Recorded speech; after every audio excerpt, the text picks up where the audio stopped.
Chapter 2689. Simplified Holy Devour. As Surfeng swung down the abyssal blade, a bundle of blazing red flames enveloped the magic weapon, causing even the surrounding space to tremble. In the next moment, the blazing red flames devoured the cliff wall before him. Boom! Along with the sound of an explosion, countless stone fragments went flying. Originally, the cave Surfeng had dug for himself was only the size of a small room. Now, however, the cave had grown to the size of a small house. Moreover, its walls were extremely smooth, as if they had been polished. So strong! Surprise flashed in Surfeng's eyes as he took in the cave before him. He had only been trying to execute Holy Devour. He never thought that he would actually succeed on the first attempt. Although the second sword he executed was many times weaker than the Heavenly Blue Saints version and could even be considered incomplete, the power of his attack was already close to the upper rank Tier 4 standard. With such destructive power, his efficiency in carving out a path to the legacy fragments should improve by several dozen times.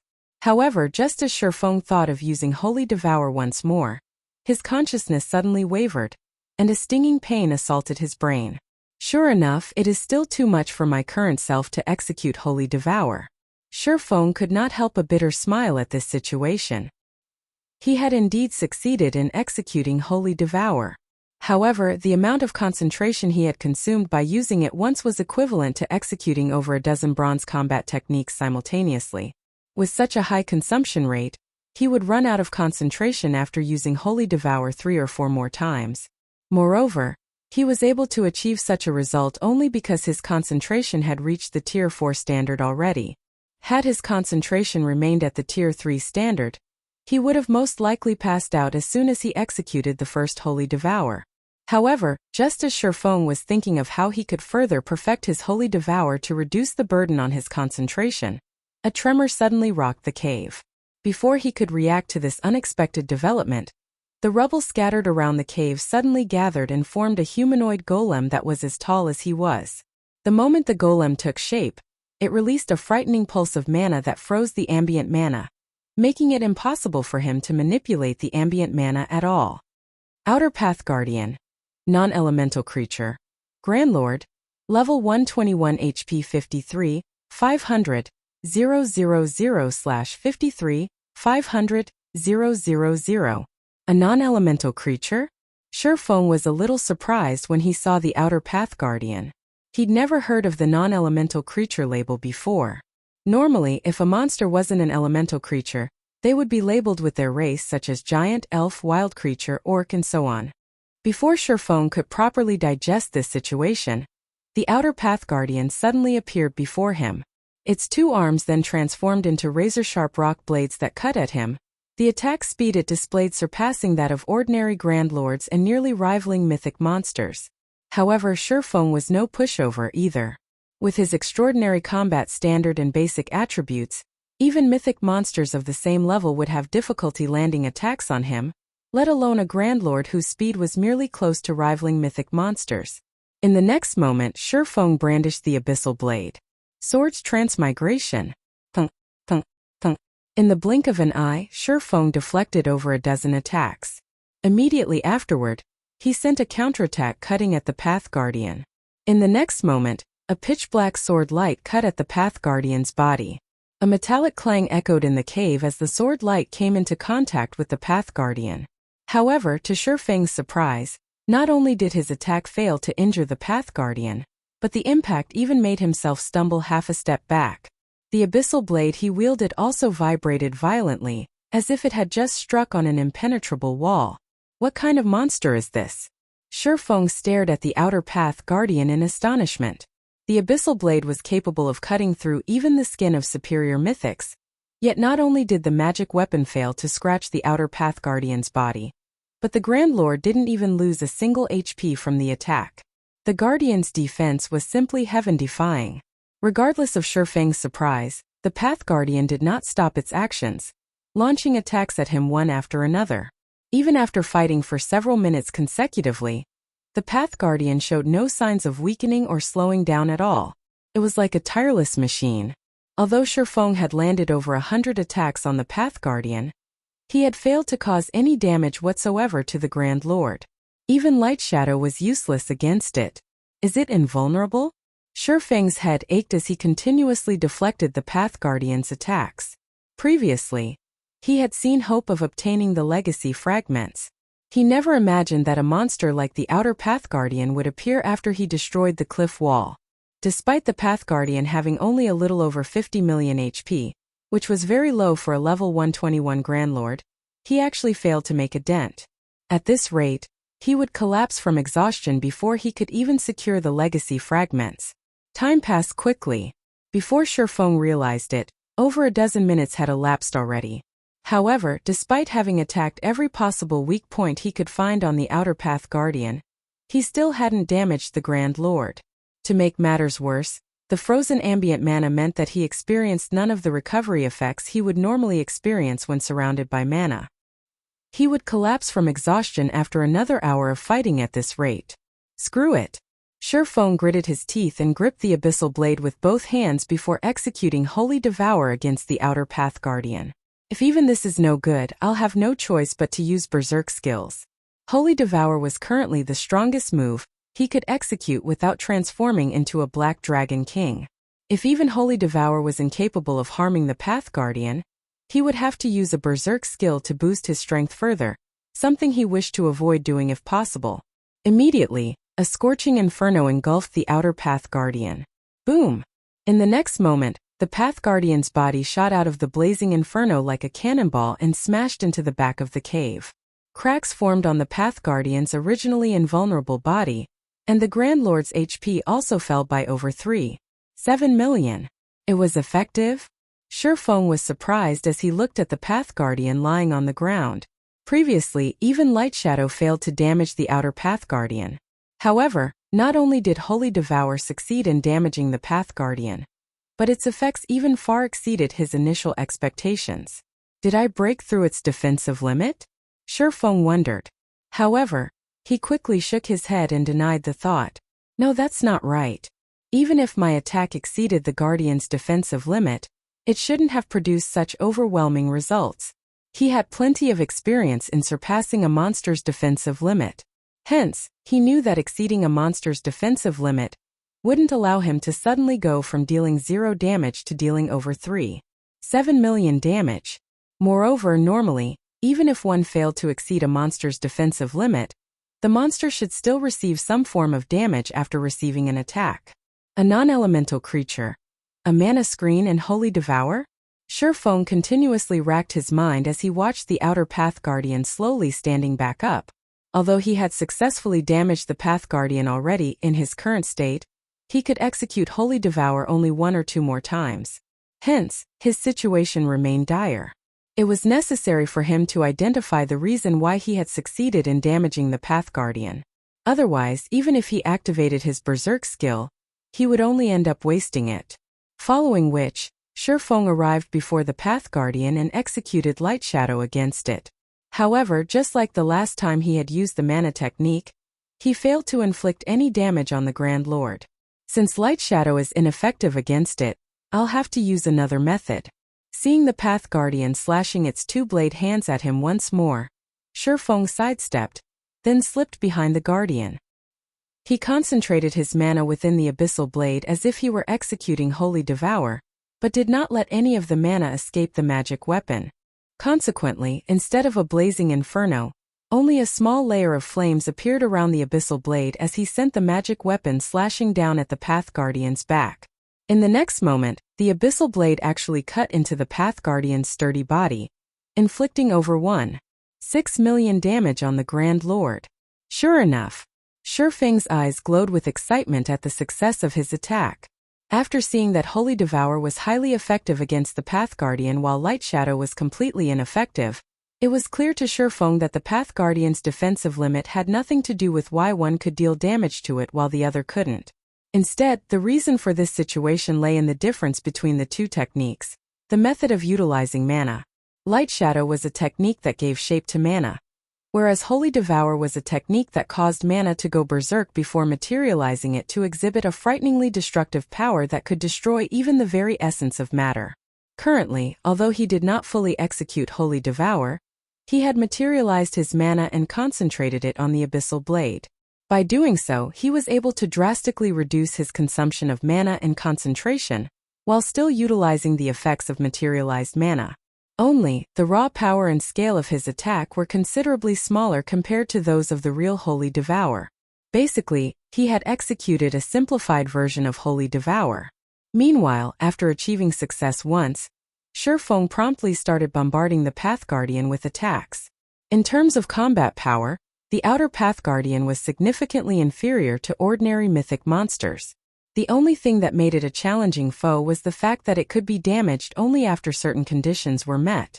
However, now that Shifeng had met these conditions, the Path Guardian's 53.5 million HP was nothing. In less than 2 minutes, Shifeng had depleted all of the Outer Path Guardian's HP. The Guardian's rocky body then crumbled and scattered on the ground. Meanwhile, along with the Outer Path Guardian's death, not only did Shifeng's experience bar fill up by a significant margin, but a stream of black mist also flowed into his heart. In the next moment, fragmented images appeared before him one after another. At the same time, a system notification also entered his ears. Read latest chapters at Wuxia World. System.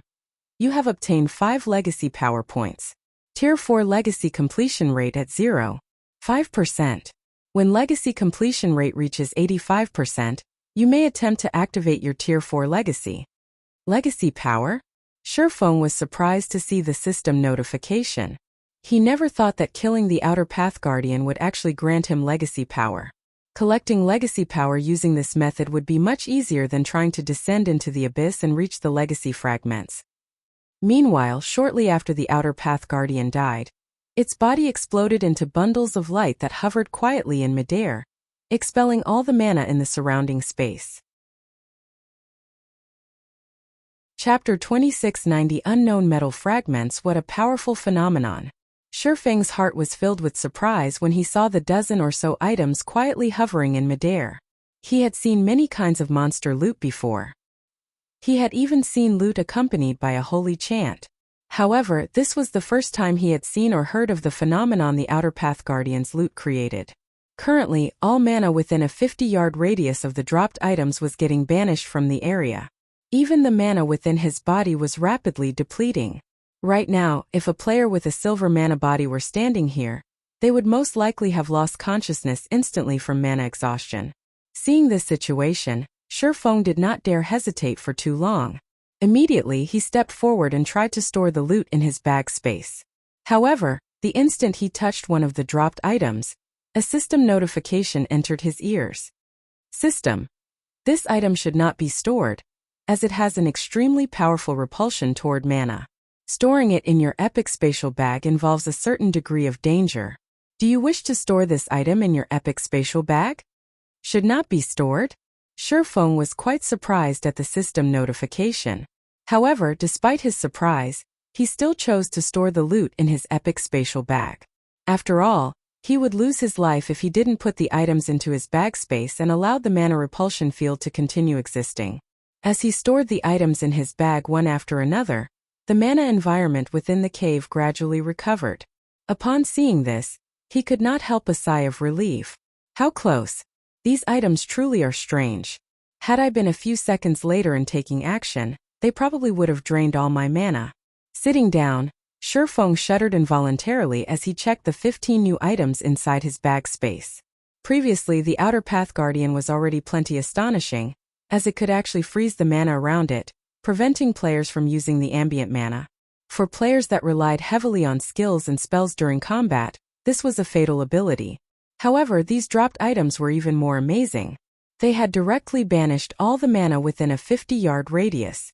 Not even the mana within his body was exempt. This situation was simply unheard of. If players encountered these extraordinary items without any means to store the items, they would definitely meet their deaths.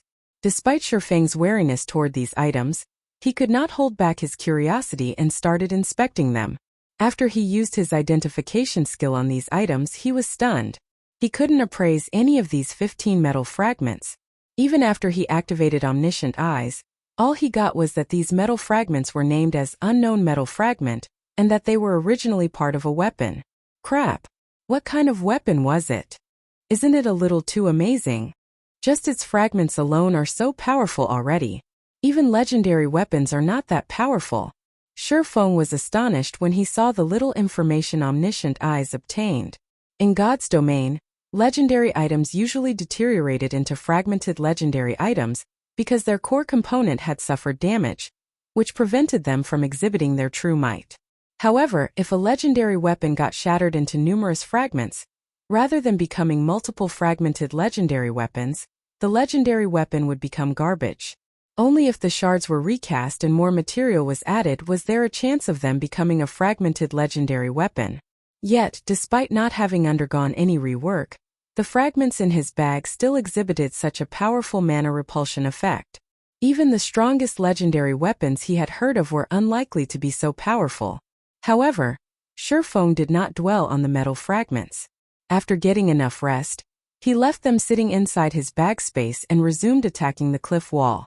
Since he now knew that the Outer Path Guardians provided legacy power, and that the Guardians spawned from the rubble of the cliff, he naturally wouldn't let this opportunity to kill two birds with one stone get away. However, despite Surefeng repeatedly using Holy Devour on the cliff wall, not every attack of his caused an Outer Path Guardian to spawn. Roughly one Guardian spawned for every 3 or 4 attacks he executed. As a result, his accumulation of legacy power wasn't going as fast as he initially expected. Moreover, because of the Legacy Land's harsh environment, which severely hampered stamina and concentration recovery, Surefeng's recovery rate wasn't particularly fast despite the high-ranking foods and beverages he consumed.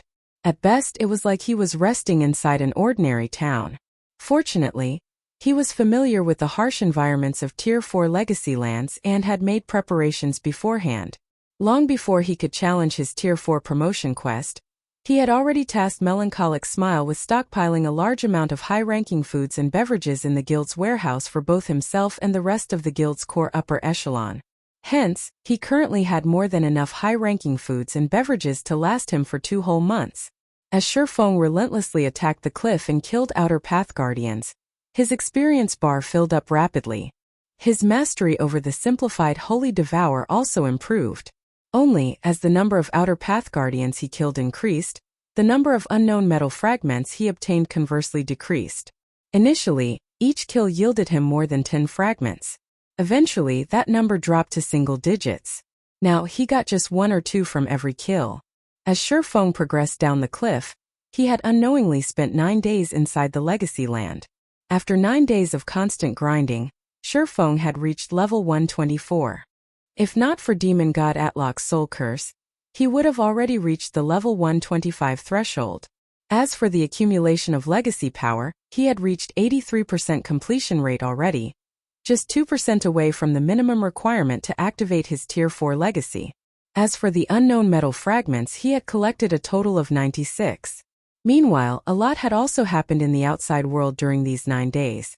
Thanks to the 50 bottles of S-rank nutrient fluids Mushin provided as a deposit, Surefeng could afford to consume 1 bottle per day, meeting the energy requirements of his brain. His body's condition also improved considerably. However, if he wished to recover to his peak state, he still needed life potions. Aside from that, Zero Wing's main force members also started exiting the spatial maze one after another. However, as Fire Dance, Aqua Rose, Gentle Snow, and 24 or so other players had taken different paths midway through the maze, they remained trapped inside. Along with the return of the majority of Zero Wing's main force, the prosperous Zero Wing flourished even more. After returning to the eastern continent, Zero Wing's main force members continuously raided large-scale and super large-scale team dungeons, enriching the guild warehouse with plenty of rare materials. Including the rare materials brought back from the western continent, Melancholic Smile and the others produced batch after batch of level 120 weapons and equipment. Now, when it came to level 120 weapons and equipment, Zero Wing surpassed the various superpowers. For a time, Zero Wing entered the spotlight of the neighboring kingdoms and empires, and many expert players and well-known adventurer teams applied to join Zero Wing. However, during all of this, a very shocking matter got exposed: the true identity of Zero Wing's mysterious guild leader, Black Flame. When this information spread, it shocked the Eastern Continent's various powers. This was especially true for Unyielding Soul, Crimson Emperor, and the secret Pavilion superpowers that were partners of Zero Wing. None of them had ever thought that Zero Wing was truly a guild that had no background whatsoever, and that a youth like Shifeng had developed it from scratch. God's domain's various powers no longer feared Zero Wing. Many powers started secretly targeting Zero Wing's internal members. At the same time, they spent huge sums to snatch the Heaven's Rumble Training Center's disciples and customers of Zero Wing's virtual combat platforms. They even offered astronomical prices to poach Zero Wing's core members, resulting in a brain drain of Zero Wing's internal members and core members day after day. Guild leader. Another dozen core members have applied for withdrawal today. In addition, quite a few training centers and dojos disciples have come challenging our training center's disciples, and several of our disciples got injured. Even Master Lei Bao himself got challenged by a mysterious half-step grandmaster martial artist on his way home, and ended up suffering heavy injuries. That mysterious expert warned Master Lei Bao that if he remained in Zero Wing, there would be more of such incidents. Moreover, several superpowers have sent representatives to our headquarters. They say that so long as we let them become shareholders of Zero Wing, they'll make all these problems go away, Liang Jing reported in frustration. However, these still aren't the most crucial matters. The biggest problem is that the suppliers that previously provided us with S-rank nutrient fluids and state-of-the-art training facilities now refuse to do business with us. Moreover, nobody is commissioning our guild for tasks anymore. At this rate, we can only rely on exchanging coins for credits to maintain our guild's daily operations. Read latest chapters at Wuxia World. I understand. For now, make use of Silverwing City's income to fill in the gaps, Shifeng said, nodding. Also, did you find out which superpower sent that expert that injured Lei Bao? I checked with the secret Pavilion. Although the other party hid themselves quite thoroughly, the secret Pavilion still managed to find out who sent that expert. It's Dragonheart Island's War-Blood adventurer team, Liang Jing said. War-Blood? In an icy tone, Shifeng said, it seems these superpowers really think Zero Wing is some kind of pushover. Do they honestly believe I can't do anything against them? Guild leader, we don't have the home ground advantage on Dragonheart Island. Moreover, Starlink and a few other superpowers have partnered with War-Blood. They also have a medium fortress. Right now, our forces are tied up defending Silverwing City and Stone Forest City. If we dispatch a large number of experts to Dragonheart Island, I'm afraid. When Liang Jing heard Shifeng's words, she hurriedly tried to dissuade him from taking any rash actions. I know. I'll handle this matter myself, Shifeng said calmly before hopping back into his virtual gaming cabin and logging into God's domain. Chapter 2691. Breaking through the limit. The gravitational force here is almost the same as what I felt when those infant black dragons appeared. If I continue digging downward, those dragons will most likely notice my presence. After killing another outer path guardian, Shifeng poked his head out of the platform he had carved for himself to look at the bottomless abyss. After 9 days of arduous effort, he had finally reached the altitude where he first came into contact with the infant black dragons.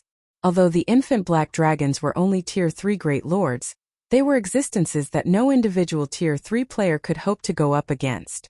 Not to mention, there were 3 infant black dragons moving together here.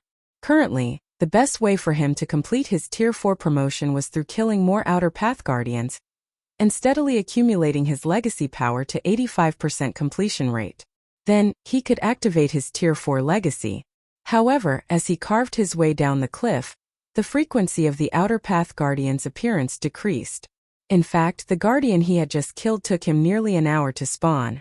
At this rate, he would most likely enter the 3 infant black dragons' perception range by the time he could spawn the next Outer Path Guardian. In that case, he would have to fight the Outer Path Guardian while simultaneously dealing with the 3 dragons' attacks. Sure enough, the main god system won't let players enjoy such an easy promotion. In the end, I still have to obtain one of those legacy fragments. Shifeng could not help a sigh as he looked at his legacy power points. With his current standards, so long as he activated a berserk skill, swiftly killing an Outer Path Guardian while dealing with the attacks of the 3 infant black dragons should be possible. However, he was still short of 3 Guardian kills to reach the minimum 85% completion rate. Even though he had multiple berserk skills, the likelihood of him being able to spawn and kill 3 Outer Path Guardians during the limited duration of his Berserk skills was extremely low. After all, the last Outer Path Guardian had taken him nearly an hour to spawn. At best, he would be able to kill 1 Guardian after getting discovered by the infant dragons.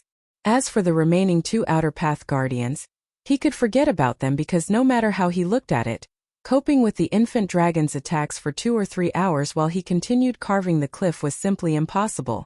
This left him with only one option to complete his promotion quest: obtaining a legacy fragment. While legacy fragments didn't carry equal amounts of legacy power, each contained at least 10 points to as much as 40 points.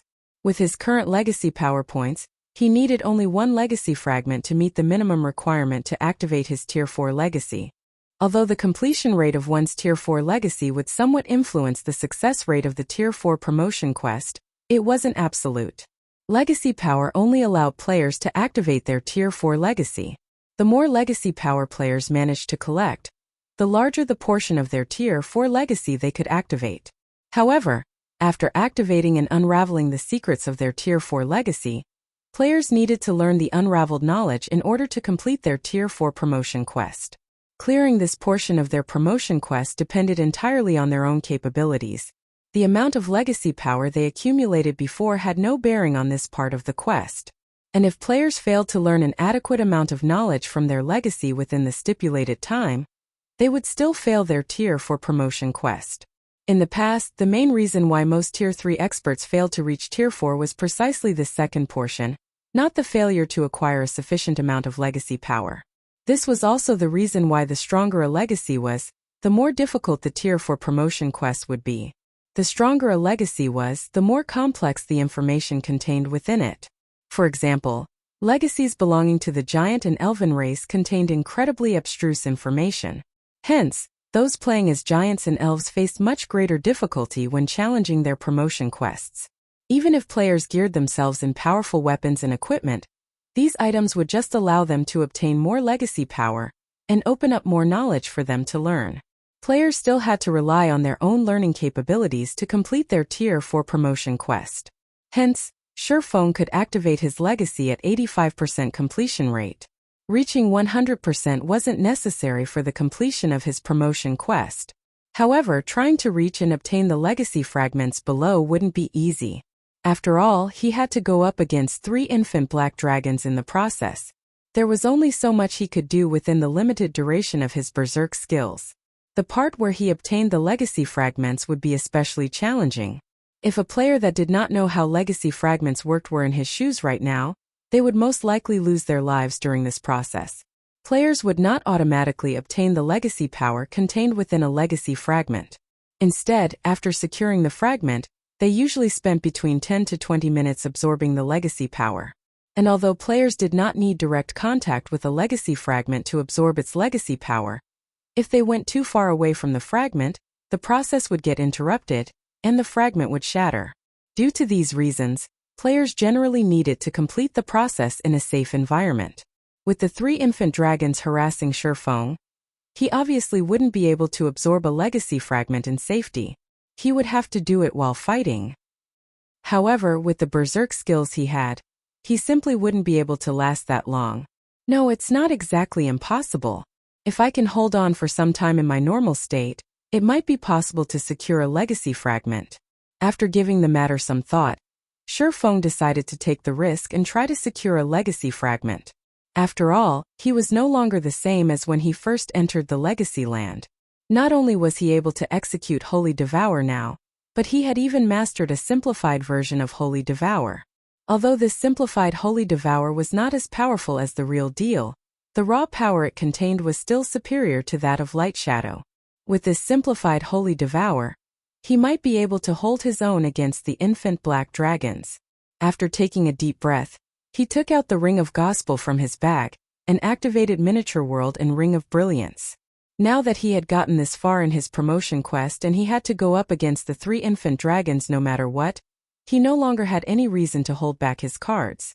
Upon Ring of Brilliance's activation, the density of the ambient mana gradually increased. As for Surefong himself, his basic attributes rose by 5%. Although Ring of Brilliance's effects were significantly weakened, Every little improvement counted now. After activating both of the Ring of Gospel's skills, he jumped off the platform and allowed gravity to drag him down toward the bottomless abyss. A few seconds after he started his free fall to the abyss, a series of dragon roars came from some distance away. As he had predicted, the 3 infant black dragons flew out of the abyss and charged straight at him once more.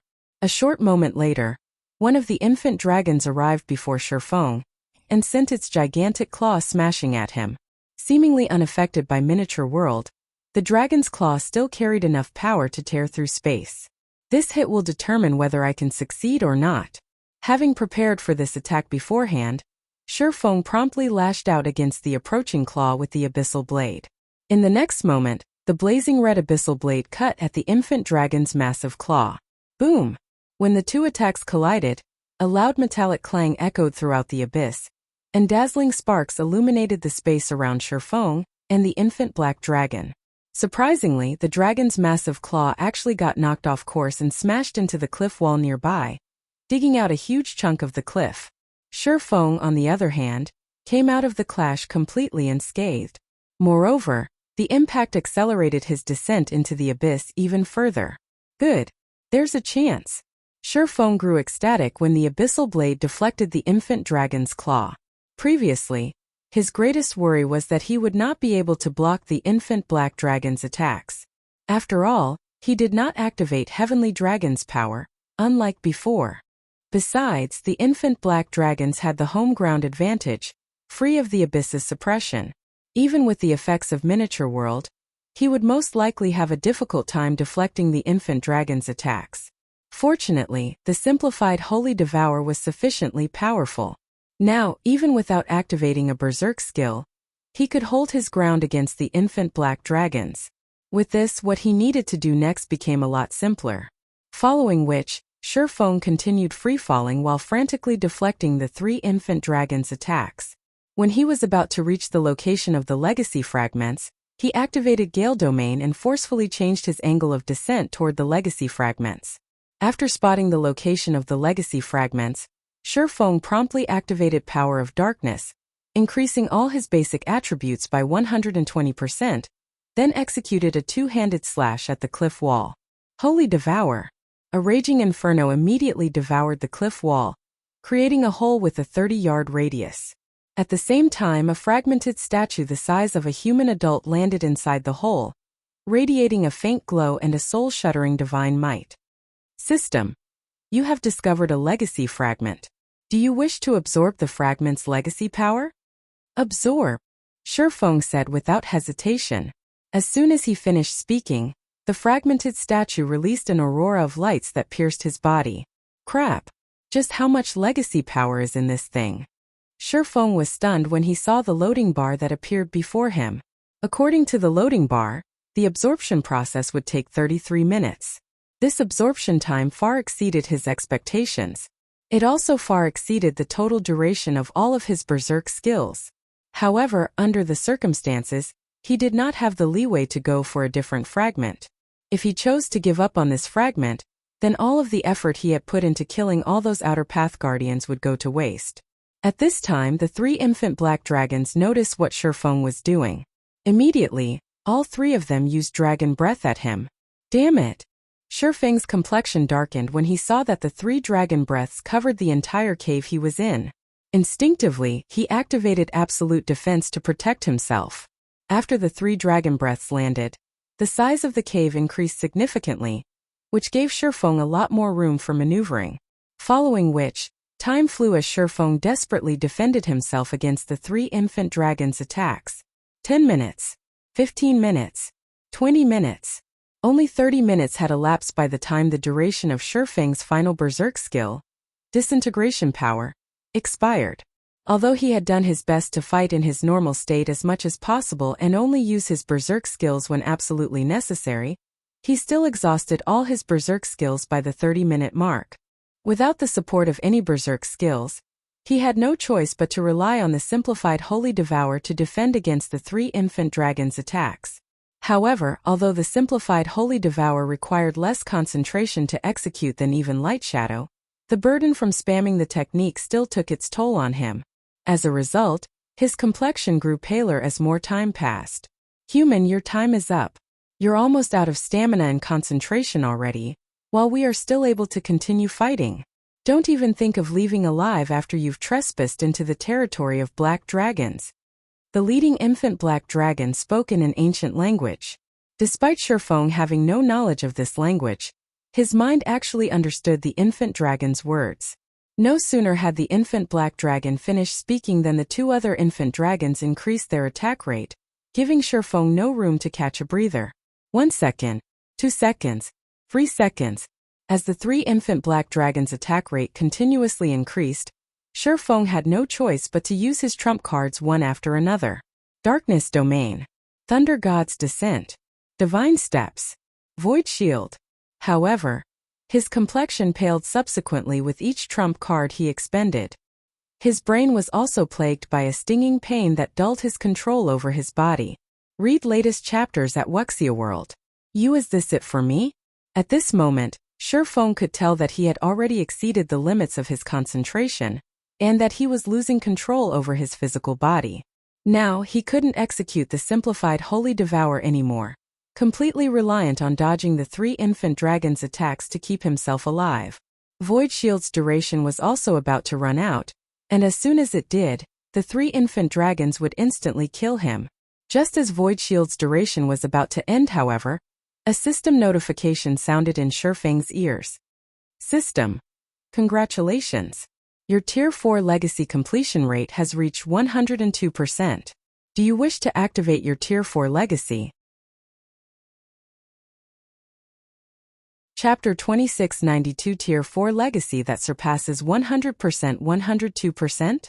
Despite his waning consciousness, when Surfeng heard the system's mechanical voice, he could not help getting startled. In his previous life, he had never heard of anyone accumulating their Tier 4 legacy's completion rate beyond 100%. At best, one could raise it to 100% and fully unlock all the information their Tier 4 legacy offered. Now, however, his Tier 4 legacy had reached 102% completion rate. Just what did that mean? Surfeng did not dwell on the matter. Now that he had met the requirements to activate his Tier 4 legacy, he activated it without hesitation. Unfortunately, even after he had chosen to activate his Tier 4 legacy, the three infant black dragons showed no signs of letting up. In the next moment, one of the dragon's claws smashed down at Surfeng. Damn it! Even if players managed to activate their Tier 4 legacy, it did not mean that their promotion quest was over.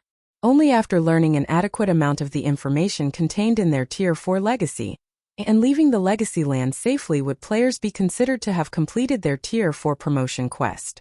Since there was no room for Surfeng to dodge the approaching claw, and he had no concentration left to execute the simplified Holy Devour, he chose to block the attack with his two swords. Boom! Surfeng's entire body smashed into the ground with a boom. At the same time, cracks formed on his Void Shield. Thank goodness I have the Void Shield to absorb the attack's damage. Otherwise, that move would have taken away at least 1/5 of my HP. Surfeng inwardly celebrated when he saw the cracks on the Void Shield.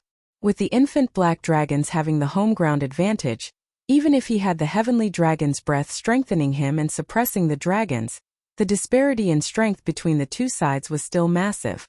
Only if he activated a berserk skill would he stand a chance against the dragons.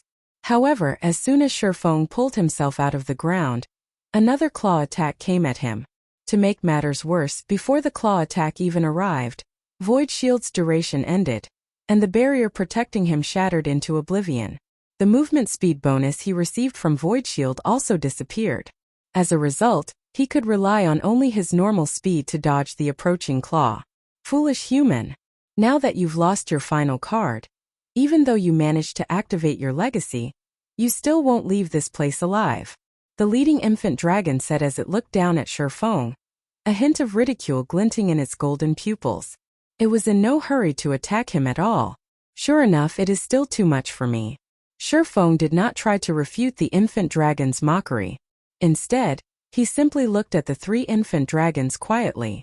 According to his original plan, after he had activated his legacy, he would rely on his life-saving measures to put more distance between himself and the abyss to lessen the abyss's suppression effect.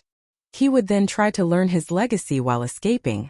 However, he never thought that absorbing the legacy fragment would take up so long that, by the time he finished absorbing the fragment's legacy power, he would have used up all his berserk skills and life-saving skills already.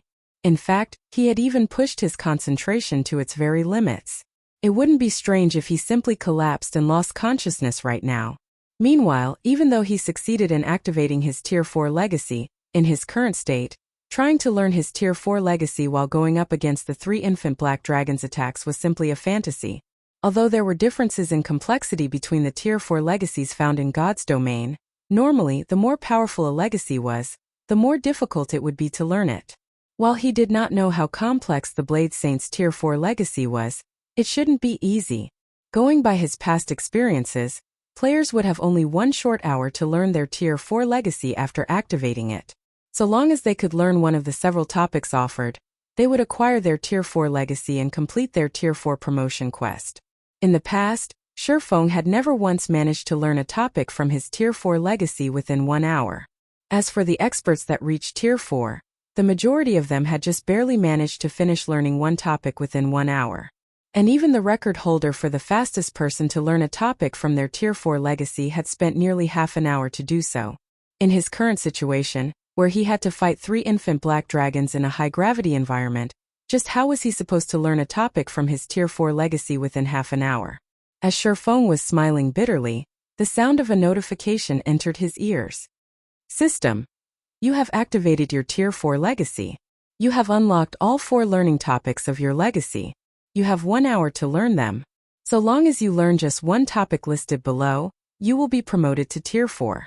Formless Blade. Action type. Requires. Sword Peak Tier 4 legacy skill when activated. Attacks any target within a 300-yard radius 13 times. Every attack carries 180% strength and causes 240% darkness damage. Cooldown. 15 seconds learning condition. Achieve 75% skill completion rate. Magic Light Assault. Action type. Requires. Sword Peak Tier 4 legacy skill when activated. User will transform into the image of a sword that attacks a target within a 500-yard radius. When transformed, movement speed is increased by 300%, strength by 100%, and agility by 100%. Cooldown. 18 seconds learning condition. Achieve 78% skill completion rate. Blade Guard. Action type. Requires. Sword Apex Tier 4 legacy skill draw upon the power of a sword to create a formless wall that absorbs 100% physical damage from one attack. Duration 3 seconds cooldown. 21 seconds learning condition. Achieve 80% skill completion rate. Blade Domain. Domain type. Requires. Sword Apex Tier 4 legacy skill inject one's own mana into a sword to create a blade domain that covers a 500-yard radius. While Blade Domain is active, user may control up to 7 magic swords, each carrying 180% strength and causing 300% divine damage. Duration. 5 minutes cooldown. 1 hour learning condition. Achieve 85% skill completion rate.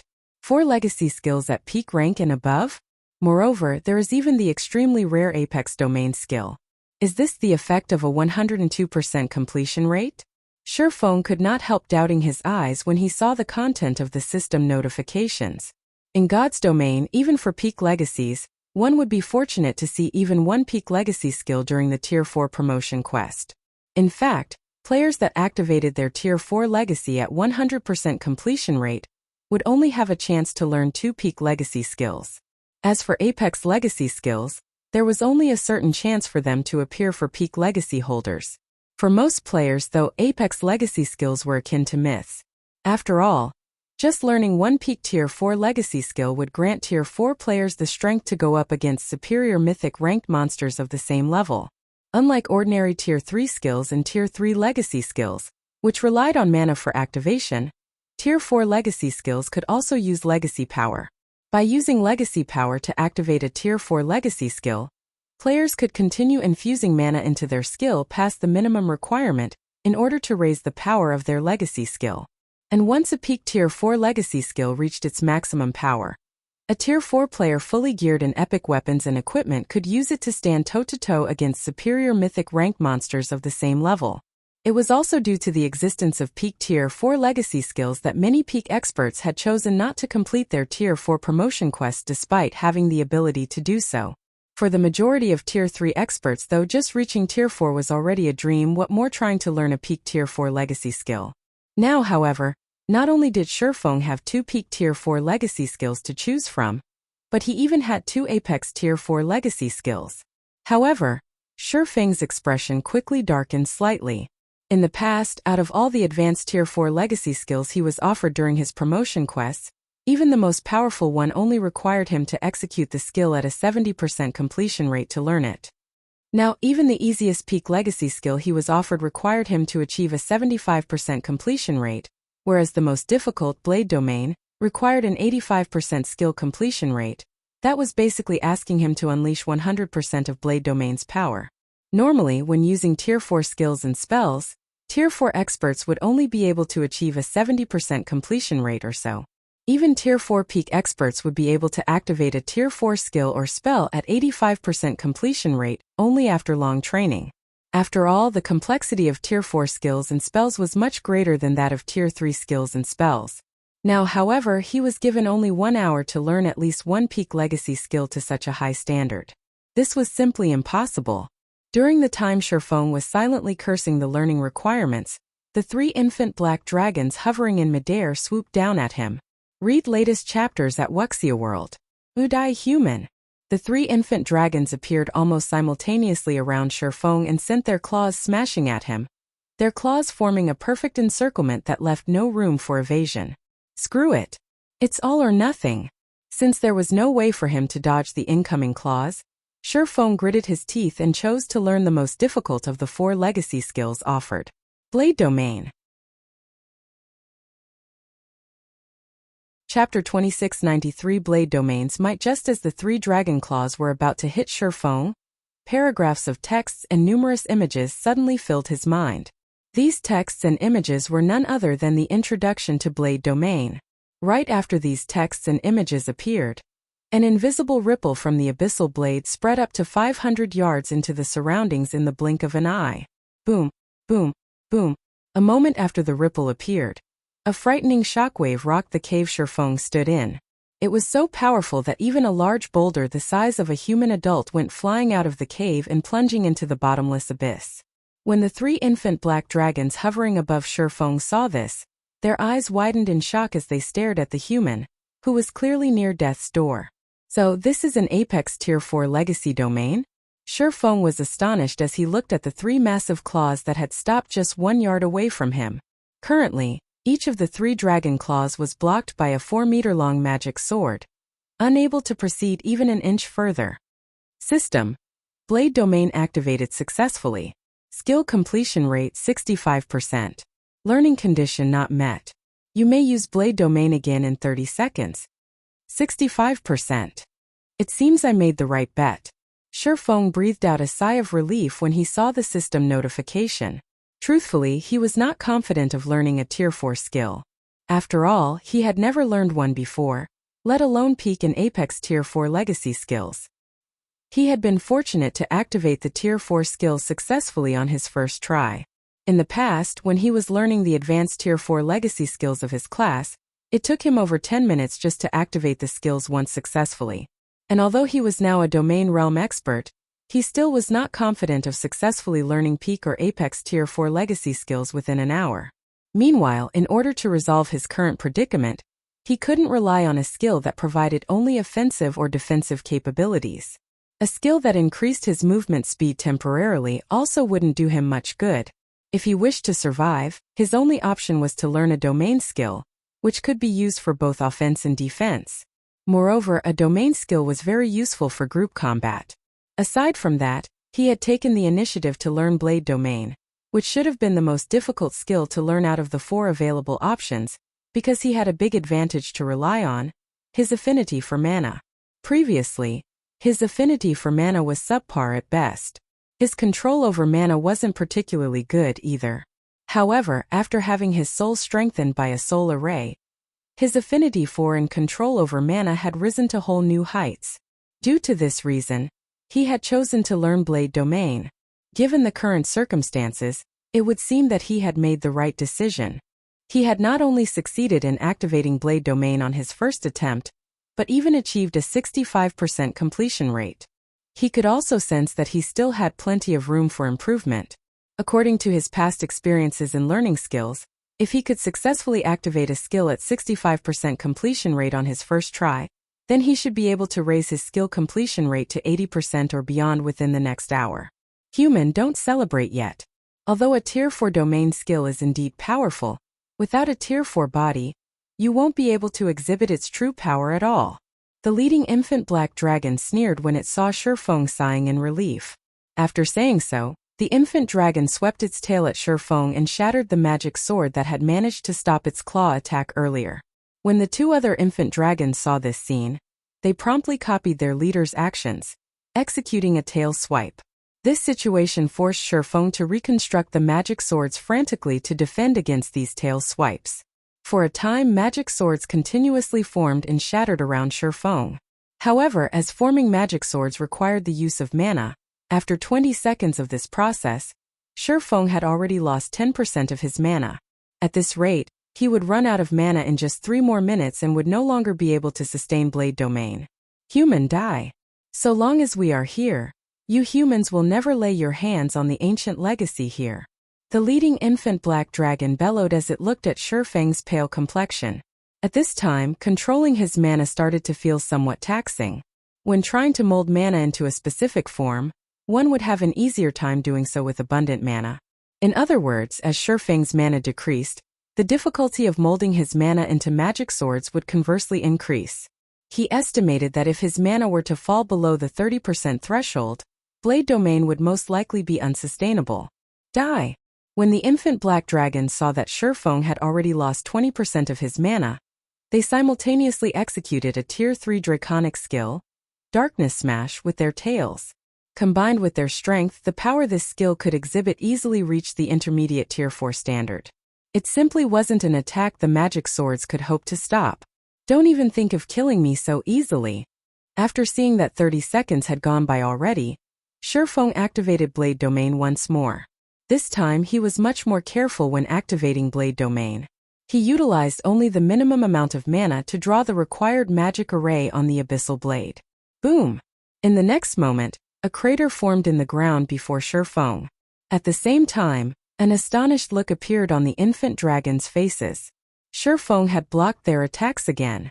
How did he improve so quickly?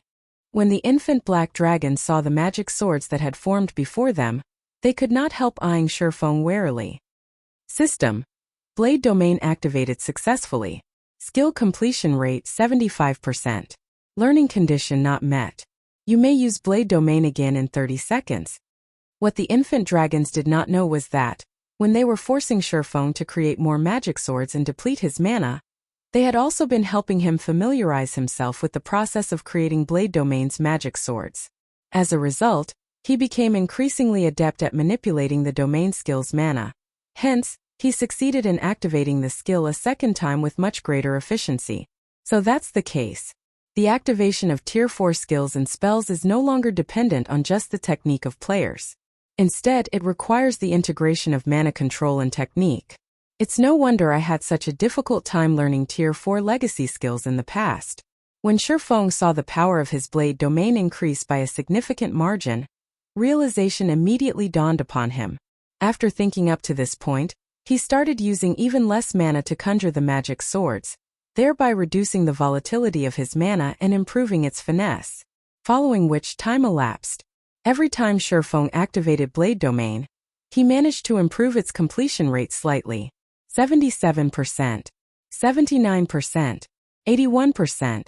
As Blade Domain kept strengthening, the 3 infant black dragons grew increasingly dispirited. Initially, they were overwhelming Shifeng. Eventually, they ended up fighting on par with him. Now he actually held the upper hand in battle, relying on 6 magic swords to suppress them and reduce the number of attacks they could execute. Read latest chapters at Wuxia World. After 50 minutes or so had passed. System. Blade Domain activated successfully. Skill completion rate 85%. Learning condition met.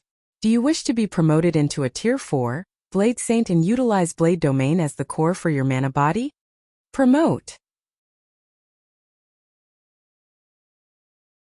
Chapter 2694 Sword Emperor. At last, as soon as Shifeng chose to proceed with his promotion, he felt as if a hidden door in his mana body had opened, and beyond the door was a mana treasury. Not only did the opening of this door increase the total amount of mana he wielded by a significant margin, but even the excess mana his body radiated had undergone a qualitative transformation.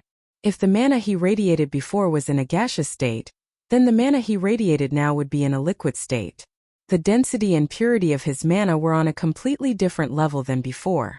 Moreover, as the dense mana inside this treasury spread throughout his body, Shifeng's waning consciousness perked up considerably. He could conjure up 6 magic swords with little to no effort, and the mana constituting these magic swords was so dense that the swords looked and felt as if they were solid metal. In the next moment, Shifeng sent a magic sword stabbing at the leading infant black dragon. The sword crossed the distance of 10 yards instantly and caught the infant dragon completely off guard.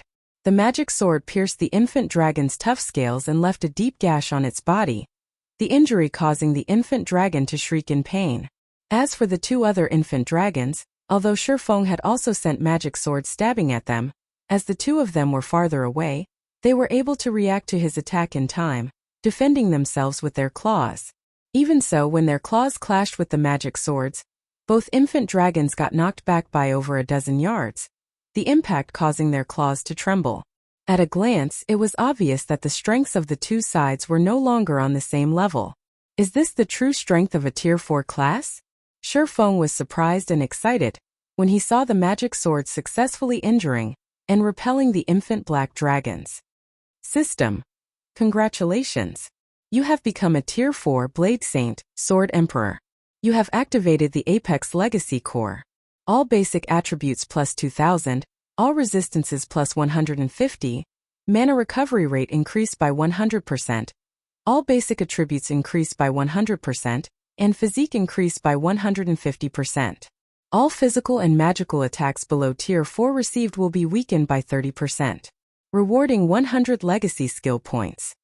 Just in terms of basic attributes, he had already reached a realm that Tier 3 players could only look at in despair, let alone the boost to his physique. If a Tier 3 player did not possess a set of extraordinary weapons and equipment, they would merely be cannon fodder in front of a Tier 4 player. Besides, there was the astonishing transformation in the quality of his mana. He was like an entirely different creature compared to when he was still at Tier 3. In God's domain, mana was the foundation of all life. Without mana, there would basically be no life. From fighting the infant black dragons, Shifeng understood just how much a player's mana would affect the potency of their skills and spells. Now that his mana was practically liquid, even if he had the same basic attributes, combat standards, and physique as a Tier 3 player, the said Tier 3 player still wouldn't last more than a few moves against him. After all, the power of the skills the 2 of them wielded would be on completely different levels. However, even though Shifeng had successfully repelled the 3 infant black dragons, he did not dare to idle around. He immediately manipulated his mana and formed his mana domain, then flew up and away from the bottomless abyss. He had no intention of clashing with the 3 infant dragons at all. Currently, he might have reached Tier 4 already and even gained the strength to hold his own against the 3 infant black dragons, but that was it. Killing the 3 infant dragons was still impossible for him. After all, now that he had gotten promoted to Tier 4, he could no longer spam Blade Domain like before. Once Blade Domain's duration ended, he would be forced to utilize his own body to clash with the infant dragons. With his limited stamina, he would definitely fall first before he could kill the 3 infant dragons. Now that he had already achieved his goal, he naturally had no reason to continue fighting the 3 infant black dragons. The sooner he left this dangerous place, the better. Fortunately, so long as players reached Tier 4 in God's domain and managed to form the passive-type mana domain, they could fly using their own mana, no longer reliant on external items to do so. Despicable human, don't even think of leaving. The 3 infant black dragons saw through Shifeng's thoughts. They widened their mouths and blew dragon breath at him without hesitation. In the next moment, the 3 dark beams the 3 infant dragons released merged into one and rapidly extended toward Shifeng. the resultant beam turning everything in its path into an empty void. The AoE of the beam made escaping its range in time impossible. Come! However, despite the combined dark beam's approach, Shifeng showed no sign of fear at all. On the contrary, a hint of excitement and anticipation gleamed in his eyes. He had just been promoted to Sword Emperor, and was still unfamiliar with his new strength. When he was controlling Blade Domain's magic swords, he had merely executed the most basic forms of attack using them. He was extremely eager to see just how strong he was, now that he had risen to Tier 4. Meanwhile, the 3 infant dragons' combined dragon breath was undoubtedly the perfect target for testing his strength. In the next moment, Shifeng started executing his defensive combat technique, Sword's Orbit, using the 6 magic swords he had conjured, creating a defensive sphere that covered a 30-yard radius around him. Boom! When the massive beam of light came into contact with the beautiful galaxy of stars around Shifeng, space around them suddenly transformed into an empty void, as if Armageddon had just arrived. If other players were to see this scene, they would definitely be dumbfounded. While looking at the empty void that had formed above them, the 3 infant black dragons revealed a smirk on their faces. The combination attack they had just executed was far stronger than a single dragon breath. It was also the strongest move the 3 of them possessed.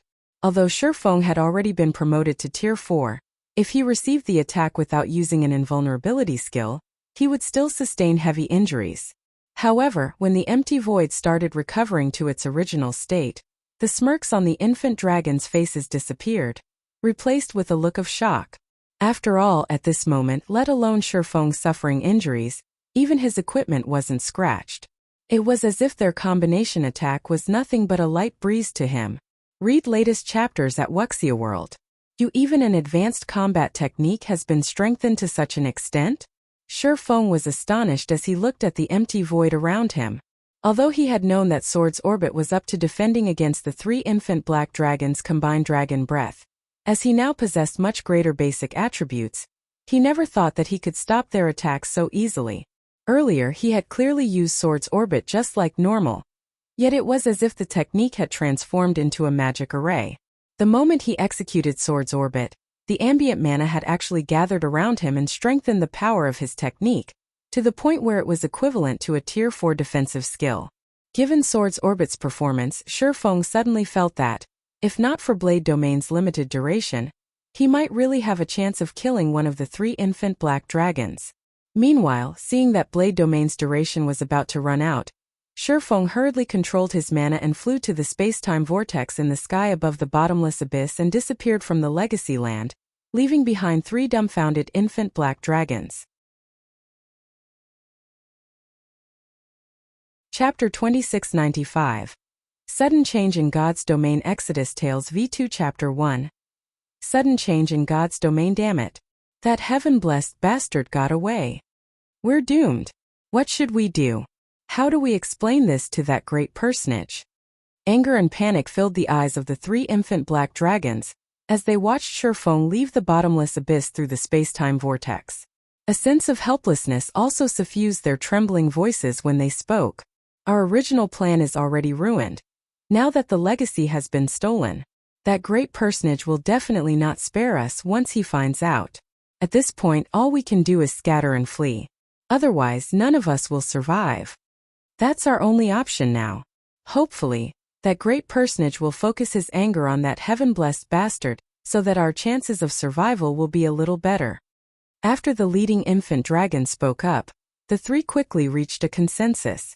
They then flapped their black wings, their hearts brimming with anger at Shifeng as they fled the bottomless abyss. Simultaneously, they also gloated over the misfortune awaiting him. Meanwhile, on the other side of the space-time vortex, Shifeng was wholly unaware of the discussion that had just taken place among the infant black dragons. After experiencing a momentary blackout like before, he found himself back inside the secret room of Zero Wing's residence in Silverwing City. I did it. Tier 4. I became a real Tier 4. An indescribable sense of joy and excitement welled up within Shifeng as he observed the liquid mana surging toward his body from all around.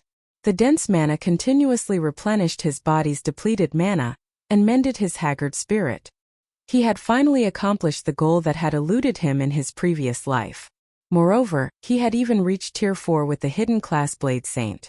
In terms of basic attributes and skills, what the Blade Saint class offered was leaps and bounds stronger than ordinary Tier 4 classes. Now he was a true powerhouse in God's domain, and even the various NPC kingdoms would have to respect him.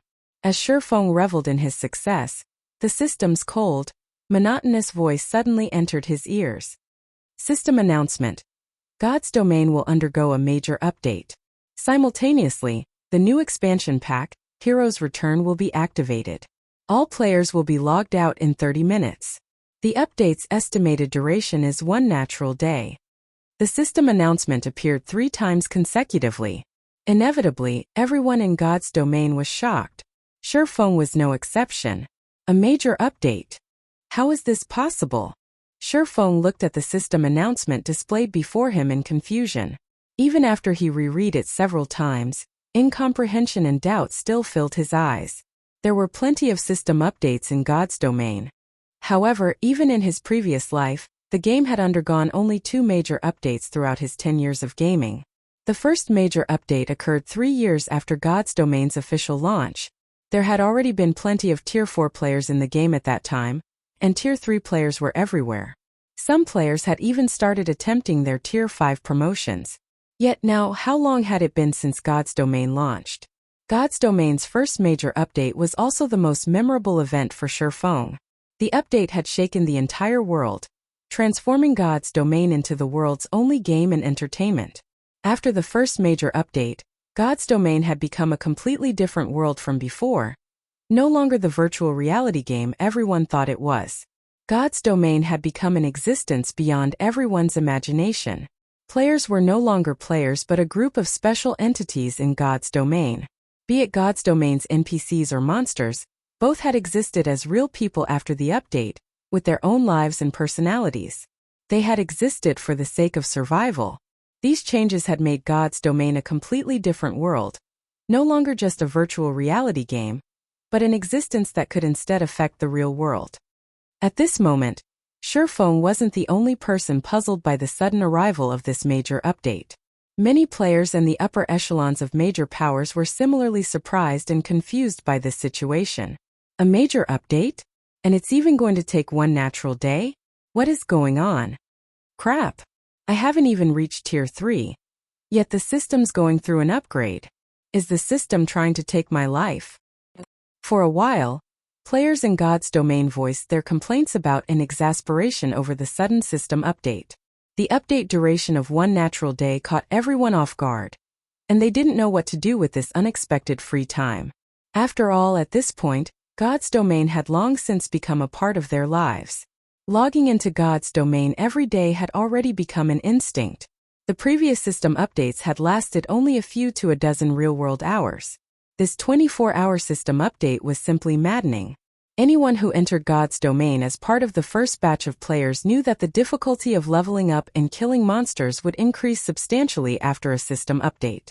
The requirements for players' techniques would also increase.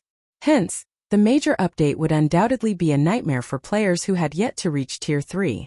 The arrival of this update would also bring a massive change for the various powers in God's domain. After all, this update would reduce the number of players capable of reaching Tier 3. The difficulty and resources required to nurture their guild's internal experts would also increase. This, in turn, would cripple their current development plans, and they would have to restart their planning from scratch. However, while some powers felt dissatisfied and angry over this major update, others were overjoyed. Especially the new powers and corporations that had joined the game just recently. The increase in the difficulty of leveling up and obtaining resources would undoubtedly destabilize the status quo in God's domain. If the newcomers properly grasped this opportunity, they could replace God's domain's veteran powers. The atmosphere among God's domain's various powers became extraordinarily tense. While frantically poaching talents and purchasing resources, many of these powers also drastically reduced the resources for ordinary and low-potential members. In turn, this prompted many guild players to leave their respective guilds for greener pastures. While God's domain's various powers were taking action, Liangjing hurriedly contacted Shifeng. Guild leader, all major powers are currently purchasing coins and resources on a large scale. Shall we start buying as well? Liang Jing asked anxiously. That won't be necessary. Shifeng couldn't help chuckling when he heard Liang Jing's words. Haven't those superpowers been constantly preventing us from acquiring funds? We'll now dispose of all the coins we earned through Silverwing City during this period. Let them buy as much as they want. Guild leader. Shifeng's words took Liang Jing aback, her mind unable to comprehend his intentions. The various powers were currently doing all they could to purchase coins and resources.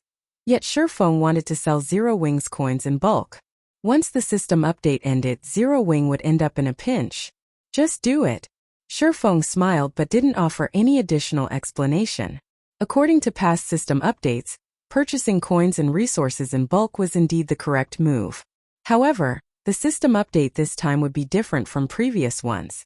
After the major update, not only would resources not be scarce, but obtaining them would become easier instead. Even leveling up would become less taxing. However, the major update wasn't all sunshine and rainbows either.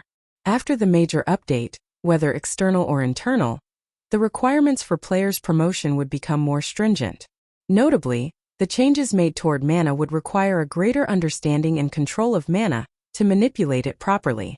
Hence, all peak experts in his previous life had also been master magicians. Right. Once everyone goes offline, have Melancholic and the others meet me in the conference room. I have something to discuss with them, Shifeng said. He hadn't gained only a newfound understanding of mana during his Tier 4 promotion quest, but also a strange metal that repelled mana. This was his first time seeing such a metal. So long as this item wasn't damaged beyond repair, they could refine it into a weapon or equipment. The mana repulsion effect was beneficial to players. After all, mana was everything in God's domain. There would be no life without mana. Naturally, monsters couldn't survive without mana. If he could successfully recast the metal, he would have the capital to contend against the various superpowers. Such an item would be helpful when he explored dangerous forbidden lands to acquire resources necessary for conquering the Tier 4 promotion quest. In God's domain, high-level forbidden lands contain most of the resources capable of helping players reach Tier 4. Although Shifeng had already reached Tier 4, if he visited these places by himself, the best he could do was survive. He wouldn't be able to conduct a proper exploration of these locations. During his previous life, the various superpowers typically sent teams of Tier 4 players to explore these places. Going alone would be suicide. Okay, I'll contact them now. Liang Jing then disconnected the call. Frozen World, Frost Heaven City, Frost Heaven's headquarters. Due to God's Domain's sudden system update, Frost Heaven had also hurriedly convened a meeting to discuss the changes that would occur to the game. Currently, over a dozen people sat in the magnificent conference room. Every one of these people was an existence capable of shaking the real world with their every step. At this moment, however, these people had nervous expressions as they looked at the middle-aged man seated at the front of the room. This middle-aged man looked very amiable. Although he had an unyielding appearance, the aura he gave off felt like a spring breeze. However, none of the people present could relax in his presence. That's it for the meeting, the middle-aged man said, adjourning the meeting. He then shifted his gaze to Mushin and the petite girl beside her, saying, Mushin, Kuruwei, both of you stay behind. Yes, sir. As if they had received an amnesty, everyone unrelated promptly rushed off, leaving the middle-aged man, Mushin, and the petite Kuruwei sitting quietly inside the large conference room. Uncle Hong, do you have good news to share? Mushin asked fawningly as she looked at the stern, middle-aged man. Little girl, you're still pretending? Do you honestly think you can hide the fact that you've invited Zero Wing from everyone? Nonchalantly, the middle-aged man added, you should know how rare this opportunity is. This will be a gathering of titans. Even those so-called superpowers can only dream of joining. This is also an opportunity for Frost Heaven to become a true titan. Yet you invited some unknown outsiders to participate. Upon hearing this, Mushin automatically turned to Kuruwei beside her. In response, Kuruwei stuck out her tongue playfully and smiled, expressing, so what if I told on you? Mushin sighed and shook her head in helplessness toward this little sister of hers. Uncle Hong, while they are indeed outsiders, you shouldn't underestimate their strength either. This goes especially for Black Flame, Mushin said unhurriedly. How strong can he be? He's merely a peerless expert in the eyes of ordinary people. The middle-aged man referred to as Uncle Hong shook his head. You should know what kind of people we are dealing with. Those people are the truly talented, possessing frightening potential and special bloodlines. They even have the full support of those major corporations, the peak experts on the secret pavilion's experts list, and the various superpowers peerless experts are but the tip of the iceberg. Uncle Hong is right. Being just stronger than average is nothing to those people, Kuruwei said as she nodded with a smile. However, Black Flame is really strong. He can single-handedly contend against Tier 4 foe Saint Devourers. Although he can't be a part of the main force this time, he can still provide support from the sidelines, Mushin explained. He can hold his ground against a Devourer? Uncle Hong was slightly surprised by this information. It seems this person is indeed strong. What's so amazing about contending against a Devourer using brute force? Plenty of my subordinates can too, Kuruwei said disapprovingly. Upon hearing Kuruwei's words, Mushin had to resist the urge to pinch the girl's cheeks. She just explained, Uncle Hong, that person has a mana domain as well. He will be of significant help with our plans. He has a mana domain? This revelation piqued Uncle Hong's interest. This will indeed be of help to us. However, I'm afraid these things still aren't enough. You should know as well that an individual's strength is very limited in this upcoming operation. Moreover, the location we're visiting this time is extraordinary. So, I will have to personally inspect whether Zero Wings members can join this operation. You'll inspect in person? Mushin exclaimed in surprise. Uncle Hong's identity was preeminent. The guild leaders of super guilds and even those at the helm of major corporations had to treat him with respect. If he visited Zero Wings headquarters and news of it got out, it would cause a sensation among the various major corporations. Of course, in a severe tone, Uncle Hong said, the operation this time is of utmost importance. We cannot afford carelessness. But the time is almost up. This system update is also going to take one whole day. We'll be tight for time if we proceed with the inspection, Mushin objected. Don't worry. We'll just pay Zero Wings headquarters a short visit. It won't take much time, Uncle Hong said, smiling. Since you've made up your mind, leave Zero Wings inspection to me, Uncle Hong, Kuruwei suddenly suggested. Zero Wing is a local tyrant. If they join in the operation this time, they will behave arrogantly. Also, seeing how much Big Sis admires that person's strength, I'm thinking of bringing Tiancheng of Frost Heaven's 10 swords along. 1. We can test whether Black Flame is as strong as Big Sis says. 2. We can show Zero Wing that not just anybody can join Frost Heaven's secret operation. Even if Zero Wing passes the inspection, they'll know how to behave during the operation. Mushin fell speechless upon hearing her little sister's words. The 10 swords were geniuses the Boulder Corporation had nurtured using all their technology and resources. Every one of them was a monster among monsters. They were also among the core combatants for the upcoming operation. It would be overkill to test Zero Wing using one of the 10 swords. Mushin, what do you think? Uncle Hong asked. I don't have any objections. Mushin agreed after giving the matter some thought. In her opinion, Shifeng shouldn't have any problems going up against Tiancheng with his strength. Good. Then if Zero Wing's strength is no good, you'll have to modify your agreement with them, Uncle Hong said, nodding. I understand. Mushin nodded obediently. Although she was the Boulder Corporation's heir, she couldn't go against her Uncle Hong's decisions. Big Sis, I have great expectations for you. Kuruwei revealed a cute smile before logging off. Read latest chapters at Wuxia World. Hopefully, his performance won't disappoint Uncle Hong too much. Mushin prayed inwardly after seeing Kuruwei leave. She had incurred a considerable expenditure to invite Zero Wing this time. If she annulled their contract, she would have to provide a lot of compensation. Meanwhile, in the top-floor conference room of Zero Wing's headquarters, Shifeng, who had just logged off, was sorting through the unknown metals information when he heard a knock on the door. Subsequently, the door to the conference room opened slowly, and a clear and pleasant voice came from outside. Guild leader, they're here.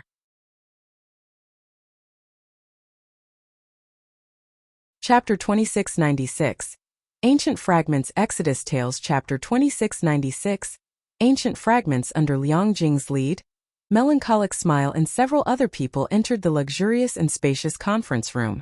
Dressed in white lab coats, the group looked very much like a bunch of scientific researchers. At this time, Melancholic Smile and the others looked much more worn out than before.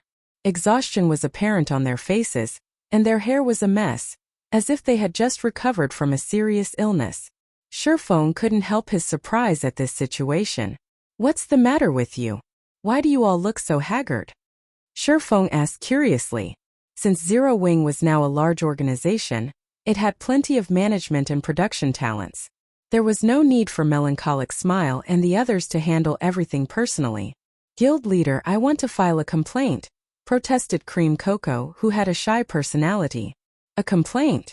Surefeng was taken aback. Cream Cocoa was a master forger of Zero Wing. She also ranked among the top 3 in forging standards. It was only a matter of time before she became a grandmaster forger. Countless people in Zero Wing were hoping to get her to make them a weapon. If these people were to form a line, it would stretch from one end of Fenglin City to the other. After all, although Cream Cocoa and other master forgers had a meager chance of producing epic weapons and equipment, their chances of making dark gold weapons and equipment were considerable. In God's domain, epic weapons and equipment were exceedingly rare. Even the core members of first-rate guilds wouldn't necessarily own one. Hence, level 100+ dark gold weapons and equipment could already draw envy from passers-by. What more custom-made dark gold weapons and equipment? To put it simply, nobody in God's domain would dare bully Cream Cocoa. Anyone who did would be fortunate if Cream Cocoa just outright ignored them. "Yes, I want to complain, guild leader," Cream Cocoa said resolutely. "What do you want to complain about?" Surefeng asked curiously. "Aqua Rose and Gentle Snow," Cream Cocoa said with her cheeks puffed out. "They're too much. Guild leader, you need to give me justice." "They're bullying you? That can't be right?" Surefeng couldn't help being surprised once more. Aqua Rose and Gentle Snow were the vice guild leaders of Zero Wing. They managed the guild properly, and everyone in the guild also respected them. He found it hard to imagine the two bullying a cute girl like Cream Cocoa. "The 2 vice guild leaders asked us to complete 500 customized dark gold weapons in 5 days. They even threatened to cut our research funding if we don't meet the quota," Cream Cocoa complained. "Guild leader, you're a master forger too, so you know how difficult it is to make level 100+ dark gold weapons.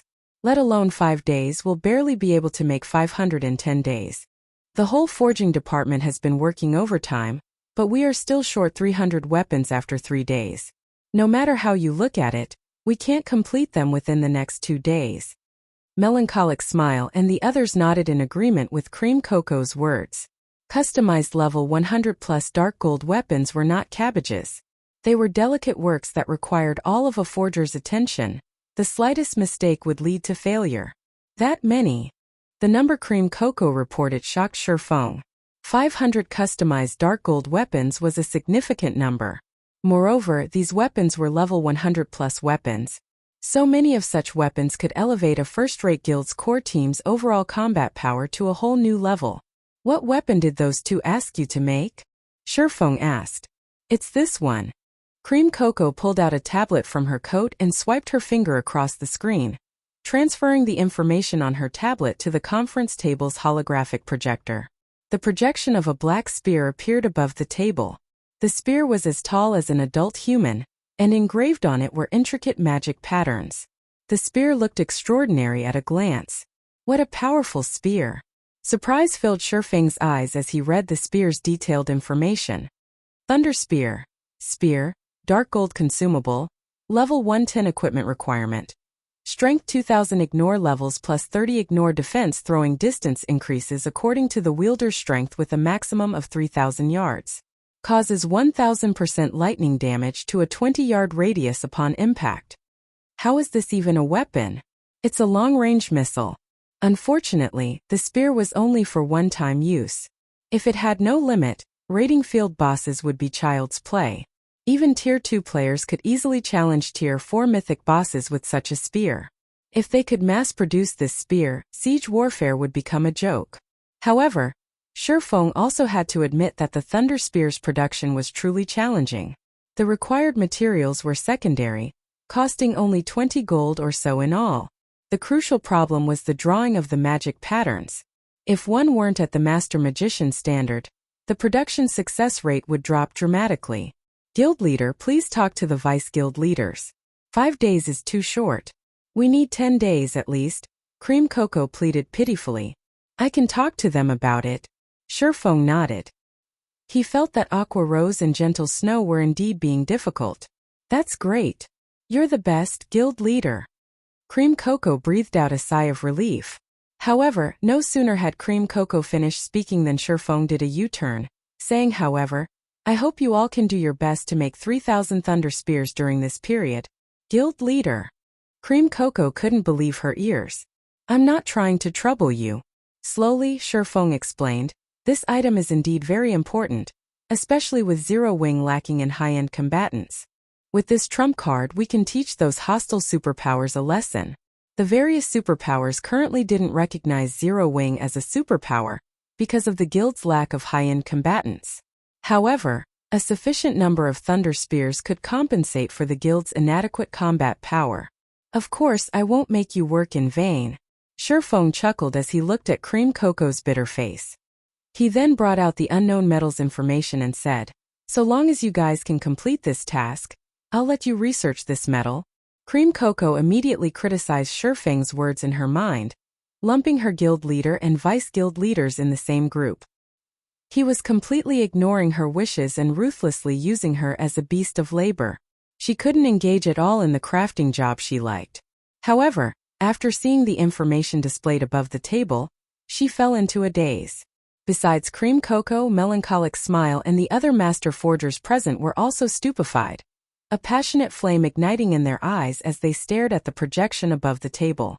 It expels all mana? How is this possible? There's such a metal in God's domain? Cream Cocoa and the others muttered to themselves as if possessed. The exhaustion on their faces had also vanished completely as countless thoughts flooded their minds, as if the door to a new world had just opened to them. Surefeng wasn't surprised by this situation either. For those devoted to the forging profession, a material like this only appeared in their dreams. After all, mana was the foundation of all things in God's domain. If one could completely expel mana from an object, one would be unstoppable. Just the thought of producing a weapon using such a metal excited these master forgers greatly. Why does this look familiar? Cream Cocoa mumbled as she read the metal fragments information. Familiar? You've seen them before? Surefeng asked with concern.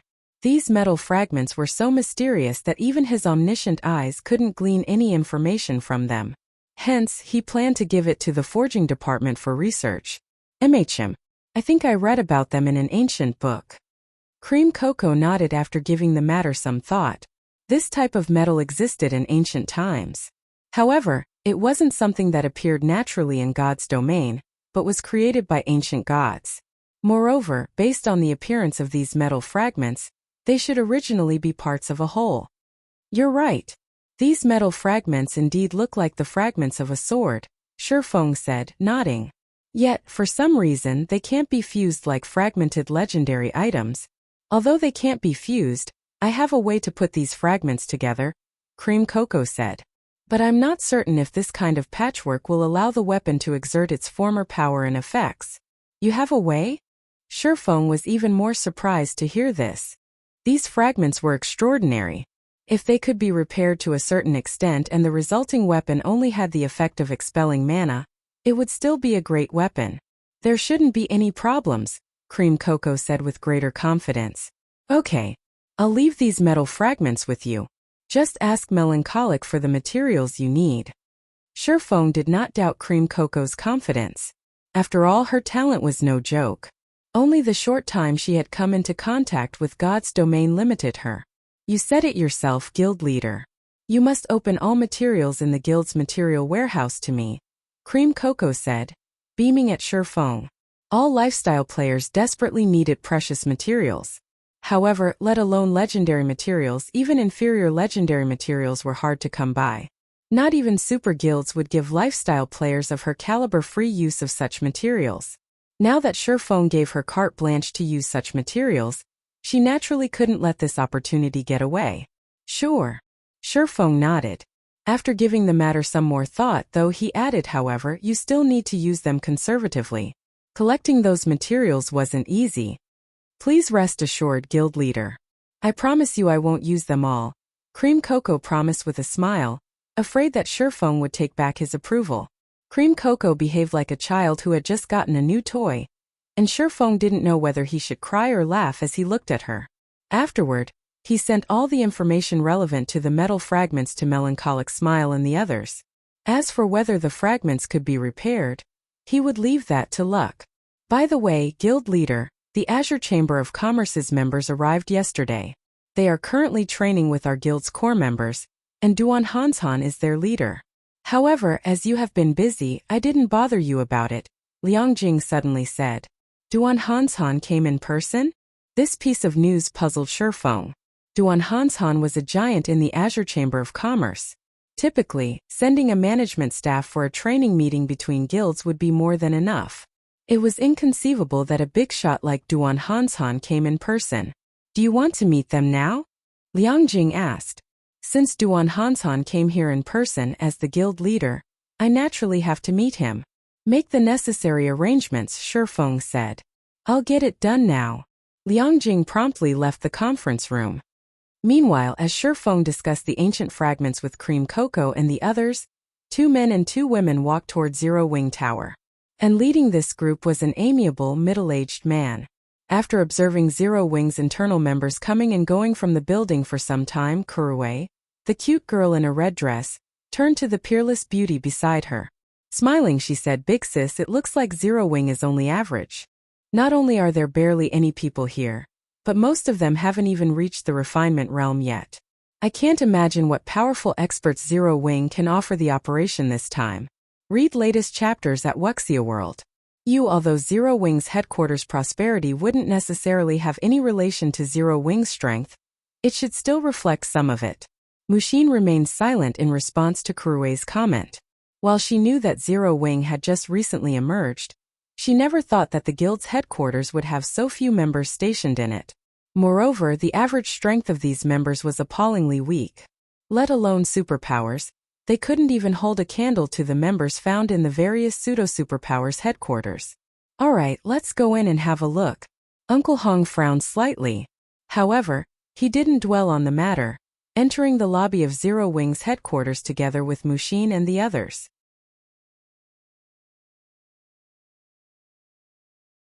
Chapter 2697, Inspecting Zero Wing Tower's lobby. With a ceiling soaring 9 meters high, the lobby looked very much like a small stadium. Aside from the reception for visitors, it also had a cafe and a lounge area, as well as a virtual combat platform for the guild's internal members to entertain themselves and visitors. Due to these reasons, quite a lot of people had gathered in the lobby. When Mushin and her companions entered the lobby, they quickly noticed several hundred people thronged the virtual combat platform. These people were spectating a duel between Zero Wing's internal members, and the scene was very lively. After seeing Mushin's group entering the lobby, one of the front desk receptionists approached them and asked, Hello, are you here to look around Zero Wing's headquarters? Or do you have other business to attend to here?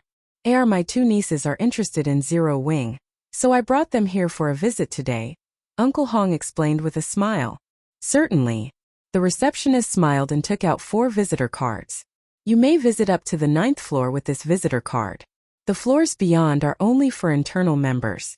If you have any questions after your tour, feel free to consult with the front desk. Thank you. Uncle Hong nodded and accepted the visitor cards. Afterward, the receptionist returned to her position at the front desk and allowed Mushin's group to roam about the building freely. Zero Wing sure is generous. They're actually allowing outsiders to tour their headquarters. This will save us a lot of trouble, Kuruwei commented in surprise as she received a visitor card from Uncle Hong.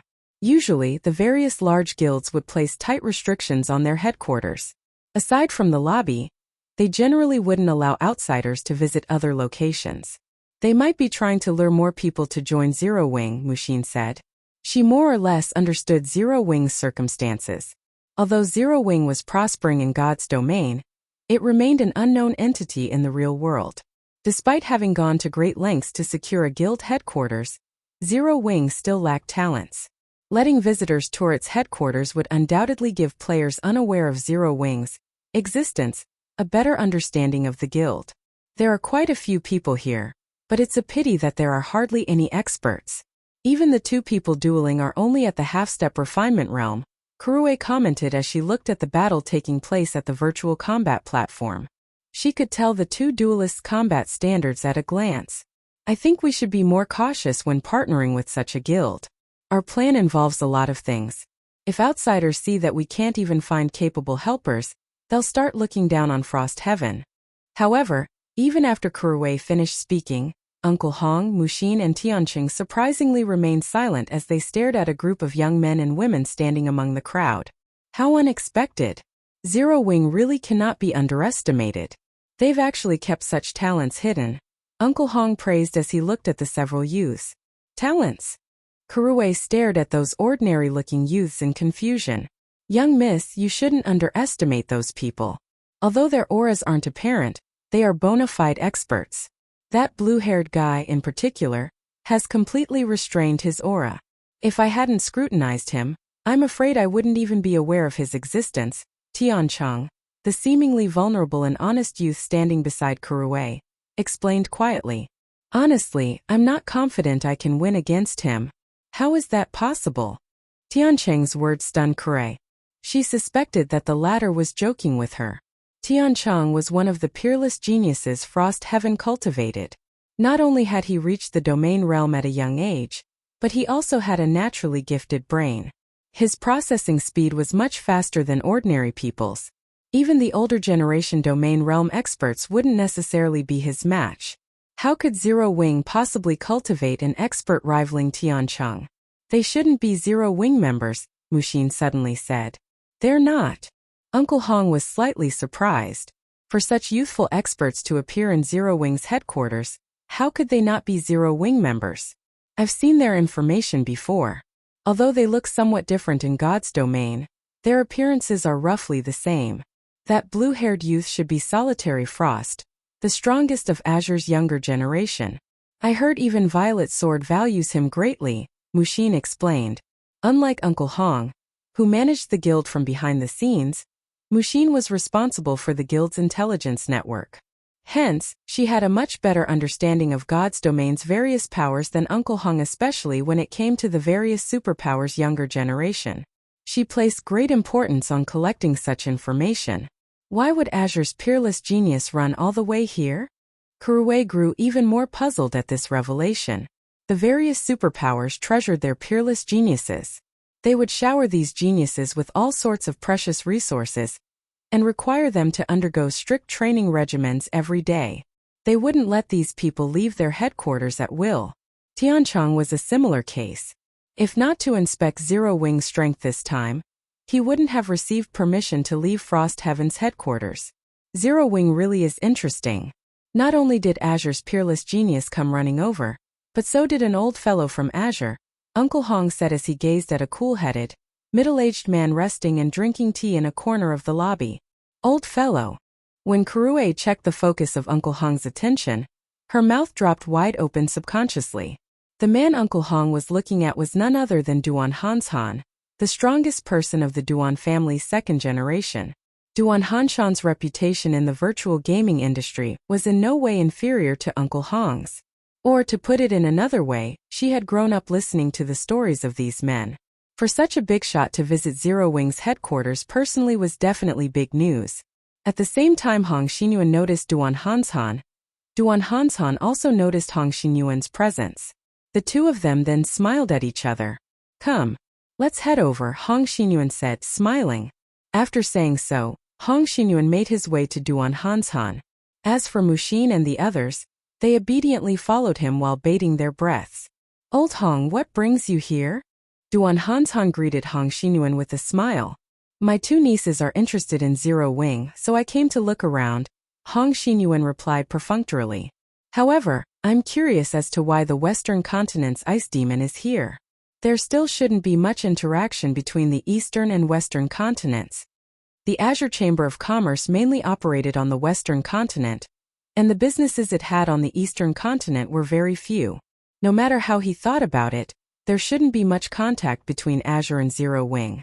Narrowing his eyes, Duan Hanshan refused to believe a single word from Hong Xinyuan's mouth. He then stroked his beard and said flatly, "It's nothing. I just brought some of Azure's newcomers for a training meeting with Zero Wing." "You guys are here for training?" Hong Xinyuan reflexively arched a brow at Duan Hanshan, doubt coloring his face. Let alone Hong Xinyuan, even Kuruwei thought Duan Hanshan was messing with them. Although she was a newcomer who had just entered the virtual gaming industry recently, she knew that the Azure Chamber of Commerce possessed an extraordinary foundation. It stood high above ordinary superpowers. In comparison, Zero Wing was a new guild that had just emerged along with God's Domain. Who would believe that Azure would send its top talents to receive training from Zero Wing? What? Don't believe me? Duan Hanshan chuckled. If we were in a super guild's headquarters, I would definitely believe you, but Zero Wing? Hong Xinyuan chuckled and shook his head. Some guild operations indeed had to be kept confidential and could not be disclosed to outsiders. However, in Hong Xinyuan's opinion, Duan Hanshan's excuse was simply too poor. Saying that Azure's top talents had come to teach Zero Wing's newcomers would be more believable. I knew you wouldn't believe me. Duan Hanshan's smile grew even brighter when he heard Hong Xinyuan's reply. He then pointed at the nearby virtual combat platform and said, "We're going to have a coaching battle with Zero Wing in a moment. Since you don't believe me, how about we make a bet?" "Bet? How are we betting?" Hong Xinyuan asked out of curiosity. "Didn't you bring a newcomer too?" Duan Hanshan glanced at Tiancheng. Calmly he said, "I can see he's quite good. How about you have him replace one of my newcomers? However, this is a precious spot, so I can't just let your newcomer join for free. I'll have to collect 5 bottles of S-rank nutrient fluid as a deposit." Hong Xinyuan nearly choked at Duan Hanshan's proposal. Not only was Duan Hanshan asking his side to contribute manpower, but he was even asking for 5 bottles of S-rank nutrient fluid. Duan Hanshan was too shameless. "Don't be in a hurry to reject me." Upon seeing Hong Xinyuan's dark face, Duan Hanshan added, "If you win this bet, I'll pay you back double." "It seems you're quite optimistic of Zero Wing's members." Hong Xinyuan was somewhat surprised. 10 bottles of S-rank nutrient fluid were enough to supply a top talent for half a year, a significant amount to any superpower. "Sort of." Duan Hanshan nodded. "However, if you lose, you'll have to compensate me with an additional 10 bottles. Hong Xinyuan was momentarily at a loss for words. Why did Duan Hanshan make it sound as if they would lose no matter what? Read latest chapters at Wuxia World. When had Frost Heaven's reputation fallen to such a degree? How about it? Want a bet? Duan Hanshan asked hastily when Hong Xinyuan remained silent for some time. However, Hong Xinyuan wasn't a young and arrogant rookie. He didn't pay any attention to Duan Hanshan's goading at all. Instead, he turned to look at the honest-looking Tiancheng. "Tiancheng, what do you think?" Hong Xinyuan asked.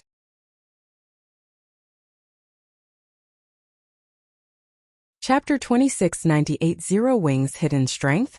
Upon hearing Hong Xinyuan's question, Kuruwei hurriedly signaled Tiancheng to agree. After all, this was an excellent opportunity to disrupt Mushin's plan. Tiancheng was the 5th strongest person among Frost Heaven's 10 swords. Out of everyone in Zero Wing, only Black Flame could possibly contend against him. However, Tiancheng surprisingly did not answer right away. "Uncle Hong, may I use my full strength in the match?" Tiancheng asked. The 10 swords were different from Frost Heaven's ordinary members. It was imperative that they conceal their strength from outsiders. Unless they received explicit orders from the upper echelon, they couldn't show their full power even if it meant suffering defeat. Tiancheng's question didn't surprise Duan Hanshan. After all, this was also the case with the Azure Chamber of Commerce. Only during the annual competition before did Solitary Frost and the others have their restrictions lifted. You can use your full strength when necessary," Hong Xinyuan said after giving the matter some thought. Zero Wing's Black Flame possessed the strength to contend against the mythic-ranked foe Saint Devourers.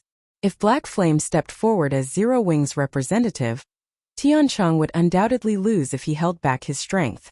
Such an outcome wasn't what Hong Xinyuan wished to see. After all, his goal here today was to establish Frost Heaven's prestige. "I don't have any problems then." Fighting spirit flared in Tiancheng's eyes. "Good. I'll leave it to you then. Hong Xinyuan nodded in satisfaction. He then turned to Duan Hanshan and said, Old Ice Demon, we have a deal. Initially, Hong Xinyuan had been considering how to go about making Zero Wing aware of Frost Heavens, might after doing a brief inspection of Zero Wing's headquarters. Now it would seem he could save his efforts. That's settled. Duan Hanshan chuckled. He then turned to the blue-haired youth nearby and said, Guhon, step down for now. Let this kid take your place. Him. After scanning the honest-looking youth standing beside Duan Hanshan, Guhan asked reluctantly, Are you sure? Immediately, both Tianchong and Hong Xinyuan had the urge to puke blood. Just how much were others underestimating Frost Heaven nowadays? However, Hong Xinyuan did not explode in anger. He merely signaled Tianchong with his eyes, conveying, You know what to do. They would let the Azure Chamber of Commerce know just how powerful Frost Heaven was through this duel. After a while, the coaching battle between Zero Wing and the Azure Chamber of Commerce officially began. At this time, more people thronged the virtual combat platform. Whether it was Zero Wing's members or Azure's members, both were ecstatic. I heard that a newcomer from Frost Heaven is taking Guhan's place. I wonder how many seconds that newcomer can last. I heard the best record so far is only 16 seconds. 16? In that case, Frost Heaven's newcomer should last 10 seconds. 10? Bullshit. I bet he won't last more than 6 or 7 seconds. The sudden substitution for the coaching battle sparked a heated discussion among the audience. In particular, Azure's members placed all their focus on guessing how many seconds Tianchong could last in the duel.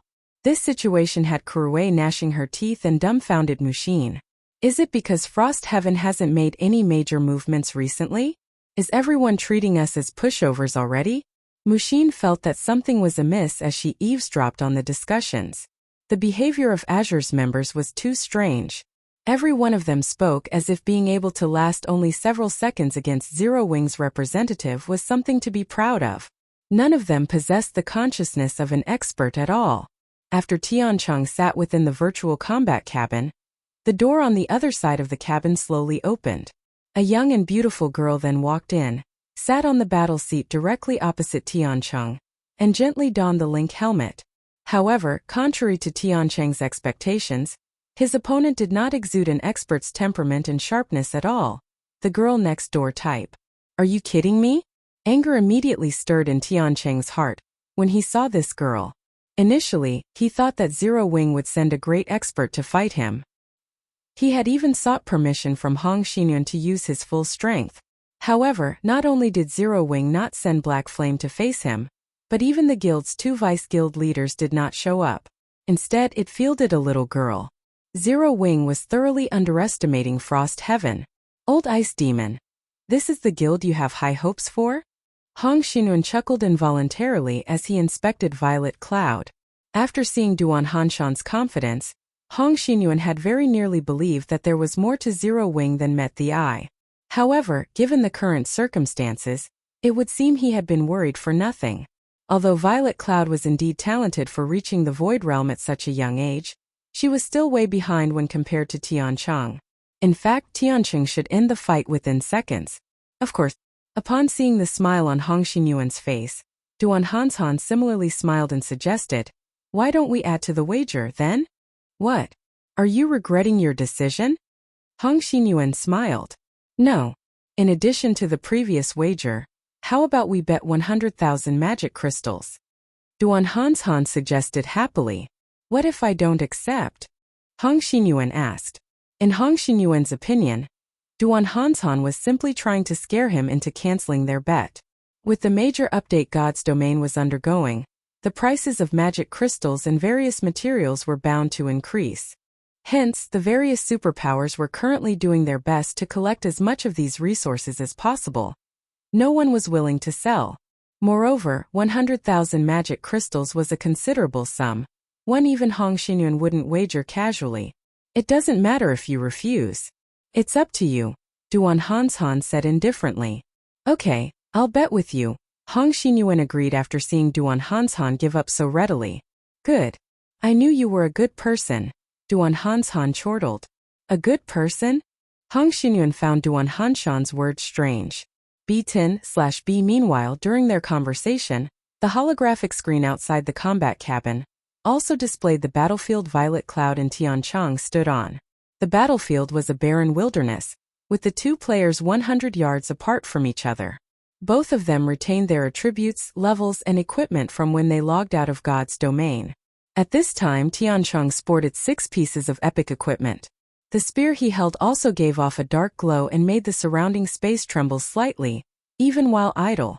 With one glance, it was obvious that the spear was an extraordinary magic weapon with attributes that definitely surpassed those of ordinary epic weapons. As for Tiancheng, he had already reached level 119. His level ranked at the top even among the entirety of God's domain. Now you know how powerful our guild is, Kuruwei muttered. However, contrary to Kuruwei's expectations, the crowd outside the combat cabin didn't reveal any surprise or exclaim in shock, remaining remarkably calm. On the other hand, complicated feelings flashed in Mushin's eyes as she looked at the holographic screen.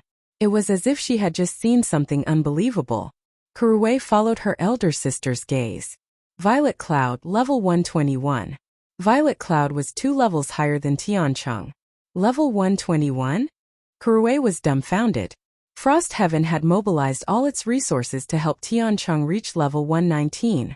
Yet, a cleric from Zero Wing was actually 2 levels above him. Inside the virtual combat space, Tiancheng was also surprised. He never imagined that someone would surpass him in terms of levels, and by 2 levels at that. It seems you're quite capable. However, this level difference won't bring you any advantages, Tiancheng said as he looked at Violet Cloud. On the other hand, fighting in such an open wilderness is a huge disadvantage for a magical class like yourself. You won't have any room for evasion. That might not be the case. Violet Cloud shook her head, disagreeing with Tiancheng's opinion. Is that so? Let me see if you're right then. After saying so, Tiancheng suddenly charged at Violet Cloud, leaving behind an afterimage in his original location. Tier 3 skill Shadowthorn. Due to the virtual combat cabin's limitations, he couldn't replicate 100% of his strength in God's domain. However, his physique and basic attributes were the same as what he had in the game. While ordinary Tier 3 players might take some time to cross 100 yards, Tiancheng boasted the Tier 3 hidden class Dragon Spear Warrior. In the blink of an eye, he appeared before Violet Cloud and thrust his spear at her. A flurry of spear images rained down on the cleric, every one of them distorting space. This attack was Tiancheng's best technique, something even domain realm experts found challenging to receive. A combination of magic and martial arts? Duan Hanshan immediately understood the underlying principles of Tiancheng's technique, and he had to admit that the youth was indeed very talented. While Tiancheng's technique might look like a series of simple thrusts, these attacks actually formed a magic array that allowed them to integrate into one. Tiancheng's mana manipulation ability was simply inhuman. The power of his attack was definitely on par with mythic monsters of the same level. If this attack struck a magical class player, the result would undoubtedly be instant death. Just as Kuruwei felt proud of Tiancheng's performance, a sigh entered her ears. That guy sure is brave. He actually entered melee range. He's dead for sure. Kuruwei quickly dismissed these words. After all, if not a melee, how should a melee player fight a magical class player? At range? Even a greenhorn wouldn't speak such nonsense. Defying Kuruwei and the others' expectations of a quick retreat and a counterattack once Tiancheng's assault ended, Violet Cloud held her position. Moreover, she even took the initiative to meet Tiancheng's attack. Just when the rain of spears was about to land, Violet Cloud swung her staff horizontally and raised her free hand to receive the fierce assault. Not only did this scene stun the spectators outside the combat cabin, but even Tiancheng himself was puzzled. A magical class player trying to receive a melee player's attack without spells was simply suicide. However, when Violet Cloud's hand was about to come into contact with the spear images, a twofold magic array suddenly appeared on her palm. Tier 3 defensive spell, Amethyst Barrier. After summoning the Amethyst Barrier, Violet Cloud waved her hand once more, pushing out the crystalline barrier. The next moment, not only did the spear images scatter upon clashing with the Amethyst Barrier, but the barrier even continued pressing forward toward Tiancheng, forcing the latter to dodge it. Tier 3 defensive spells can be used like that? Kuruwei was stunned when she saw Violet Cloud nullify Tiancheng's attack. Defensive spells in God's domain were generally stationary. They couldn't be moved once cast. The main reason for this was the inhuman level of mana control required to execute such a complex feat. This was something beyond even domain realm experts. Yet Violet Cloud had done it. Meanwhile, just as Tiancheng dodged the amethyst barrier and was about to launch another attack on the cleric, he suddenly froze in shock. Over 300 magic blades had appeared around Violet Cloud, dancing around her like sprites. Every one of them carried enough power to decimate heaven and earth. Without giving Tiancheng a chance to catch his breath, these magical sprites immediately shot at him. Double speed casting? Tiancheng hurriedly executed a defensive combat technique, while simultaneously activating a Tier 3 defensive skill. The next moment, a pitch-black phantom emerged from Tiancheng's body and spread toward the oncoming magic blades. Boom, boom, boom. A series of explosions occurred in midair, the sound reverberating throughout the battlefield. The spatial fluctuations occurring were even visible on the virtual combat platform's holographic screen. Tiancheng's defense could be set to be perfect. He had already reached consummate mastery over his domain. Every one of his actions had been simplified to the extreme, and they created an iron wall before him. 3 seconds later, a person's silhouette flew out of the dust veiling the battlefield and smashed into the ground. Read latest chapters at Wuxia World. How is this possible? Kuruwei was stupefied when she identified this silhouette. After all, this person was none other than Tiancheng.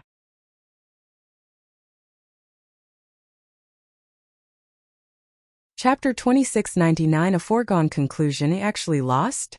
Tiancheng wore a dazed expression when he woke up back inside the combat cabin. For a time, his thoughts lingered on the final moment of the fight. What exactly happened to Tiancheng? How did he get defeated so suddenly?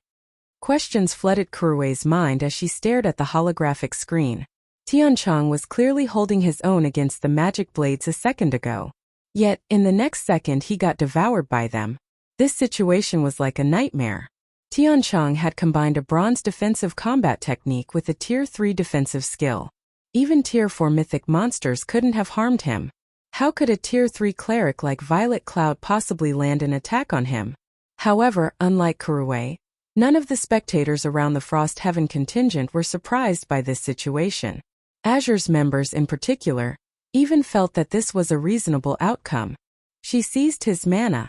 Mushin gasped deeply as she looked at Violet Cloud's figure displayed on the screen. Her control over mana is already at the Tier 4 standard. She has full control over the mana within her sphere of control, and players below Tier 3 cannot use mana to fight her. In God's domain, players would start learning how to manipulate mana after reaching Tier 2. And to advance to Tier 3, they had to construct a mana body, which allowed them to manipulate the ambient mana to power and enhance their skills and spells. However, if players couldn't utilize the ambient mana, then their skills and spells would be drastically weakened. In contrast, once a player's control over mana reached the Tier 4 standard, they could control all the mana within a 50-yard radius or more. And within this range, the skills and spells they used would far surpass that of ordinary Tier 3 players. With the combination of these two effects, even though Tiancheng had vastly superior combat standards, he was still no match for Violet Cloud in terms of overall combat power. Realization dawned upon Kuruwei when she heard Mushin's explanation, and complicated emotions filled her heart as she looked at Violet Cloud. She's not much older than me, right? Kuruwei mumbled to herself. Could she be the incarnation of a Tier 4 NPC? Not only did Violet Cloud reach the Void Realm standard at such a young age, but her control over mana had also reached the Tier 4 standard.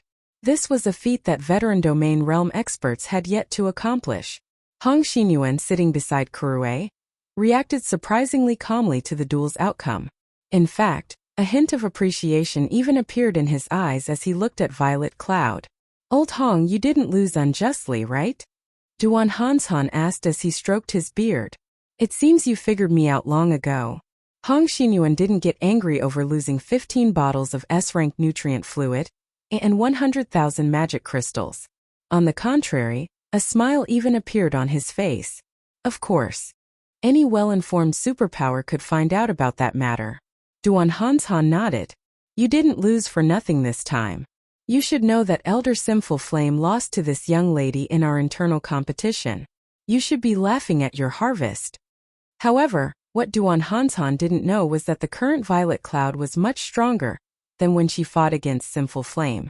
This time, she didn't rely on her staff to raise her concentration to the Tier 4 standard. Instead, she had reached Tier 4 by relying on herself. In other words, her mana control had improved by a significant margin. Yes, this is a worthwhile loss. Hong Xinyuan also couldn't help smiling at Duan Hanshan's words. This trip wasn't in vain after all. Uncle Hong. Hong Xinyuan's happy reaction confused Kurue. That was 15 bottles of S-rank nutrient fluid and 100,000 magic crystals they were talking about. This was a significant sum even for Frost Heaven. That's right. This is a worthwhile loss. Mushin also smiled. Frost Heaven's operation this time was of utmost importance. It might even affect the situation of God's domain. It was naturally better for the foreign aid they requested to be as strong as possible. Although Tianchang couldn't display his full strength with the virtual combat platform, the abilities Violet Cloud had revealed thus far were already more than enough to qualify her as a capable helper. Mushin, you did a good job this time. Hong Xinyuan praised Mushin. I am only trying to help the guild. Mushin smiled in delight. It wasn't easy to earn Hong Xinyuan's praise. Afterward, notify Black Flame that I will give Zero Wing 20 slots for our secret operation. Also, aside from the 100 bottles of S-rank nutrient fluid, the Boulder Corporation will also give Zero Wing 3 slots to enter the upper zone if the operation succeeds, Hong Xinyuan said, smiling. Uncle Hong.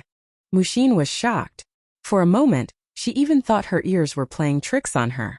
Uncle Hong, aren't you giving too much? Kurue's eyes were also wide with shock. She wondered whether Hong Xinyuan had lost his mind. Zero Wing was an outsider. Giving the guild some items and credits should already be more than enough. Yet, Hong Xinyuan was actually offering those precious slots as remuneration. If the corporation's Grand Elders were to learn of this, they would definitely jump in shock. After all, many of these Grand Elders' children and grandchildren didn't even get those slots. How generous of you, old Hong. If I remember correctly, you shouldn't have that many reserve slots in hand, right? Duan Hanshan was also astonished by Hong Xinyuan's decision. To ordinary people, entering the upper zone was but a dream. To the wealthy, this name was something they all desired.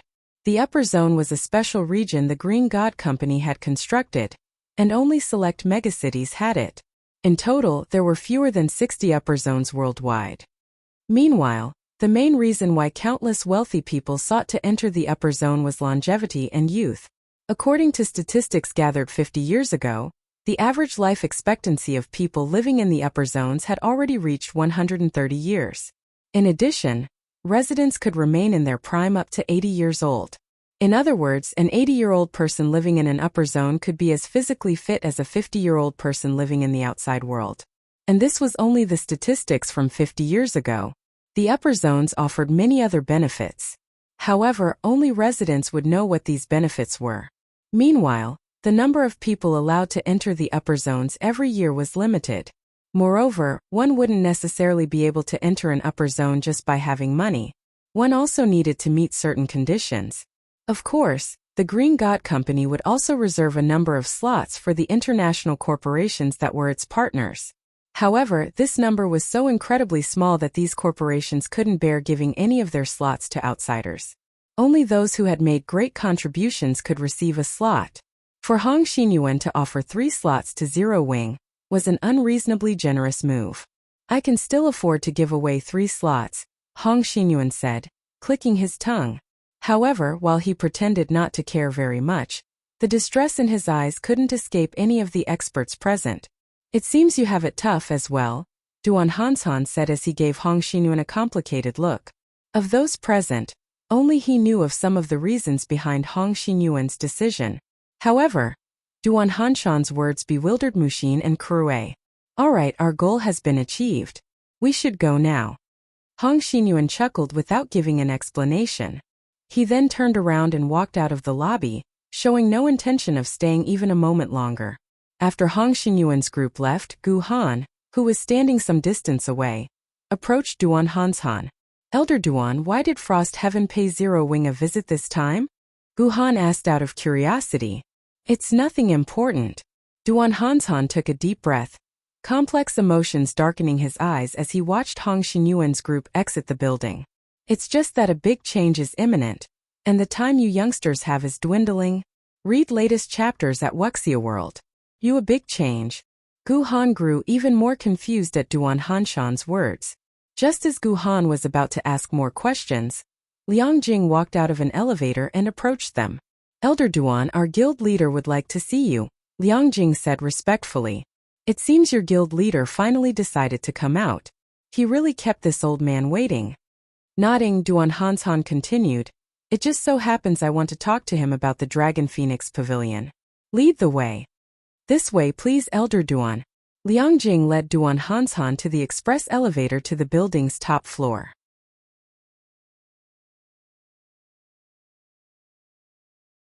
Chapter 2700 Dragon Phoenix Pavilion's Disappearance. Zero Wing Tower, top floor reception room. Shifeng, meeting you truly isn't easy. This old man has waited 2 whole days, Duan Hanshan said facetiously as he took a sip of tea on the sofa. Despite Duan Hanshan's jocular words, a hint of surprise flashed in his eyes as he looked at Shifeng. He could feel something different about Shifeng, yet he couldn't put his finger on it at the moment. In God's domain, Shifeng felt like a vast ocean. Now, although he still gave off a calm and vast feeling, Duan Hanshan could also feel hints of wind and rain coming from the youth. It was as if this calm could explode at any moment. In fact, Duan Hanshan could even feel a faint trace of danger from Shifeng right now. However, this feeling was intermittent, leaving Duan Hanshan uncertain. Shifeng himself didn't notice this change. After completing his Tier 4 promotion and exiting his virtual gaming cabin, he only felt that his thoughts had become sharper and nothing more. This situation also puzzled Shifeng somewhat. Unlike the previous breakthroughs he had, his body didn't become deprived of energy because of the breakthrough. On the contrary, his current physical condition was surprisingly good. He had not entered a state of weakness after this breakthrough. Elder Duan, you jest.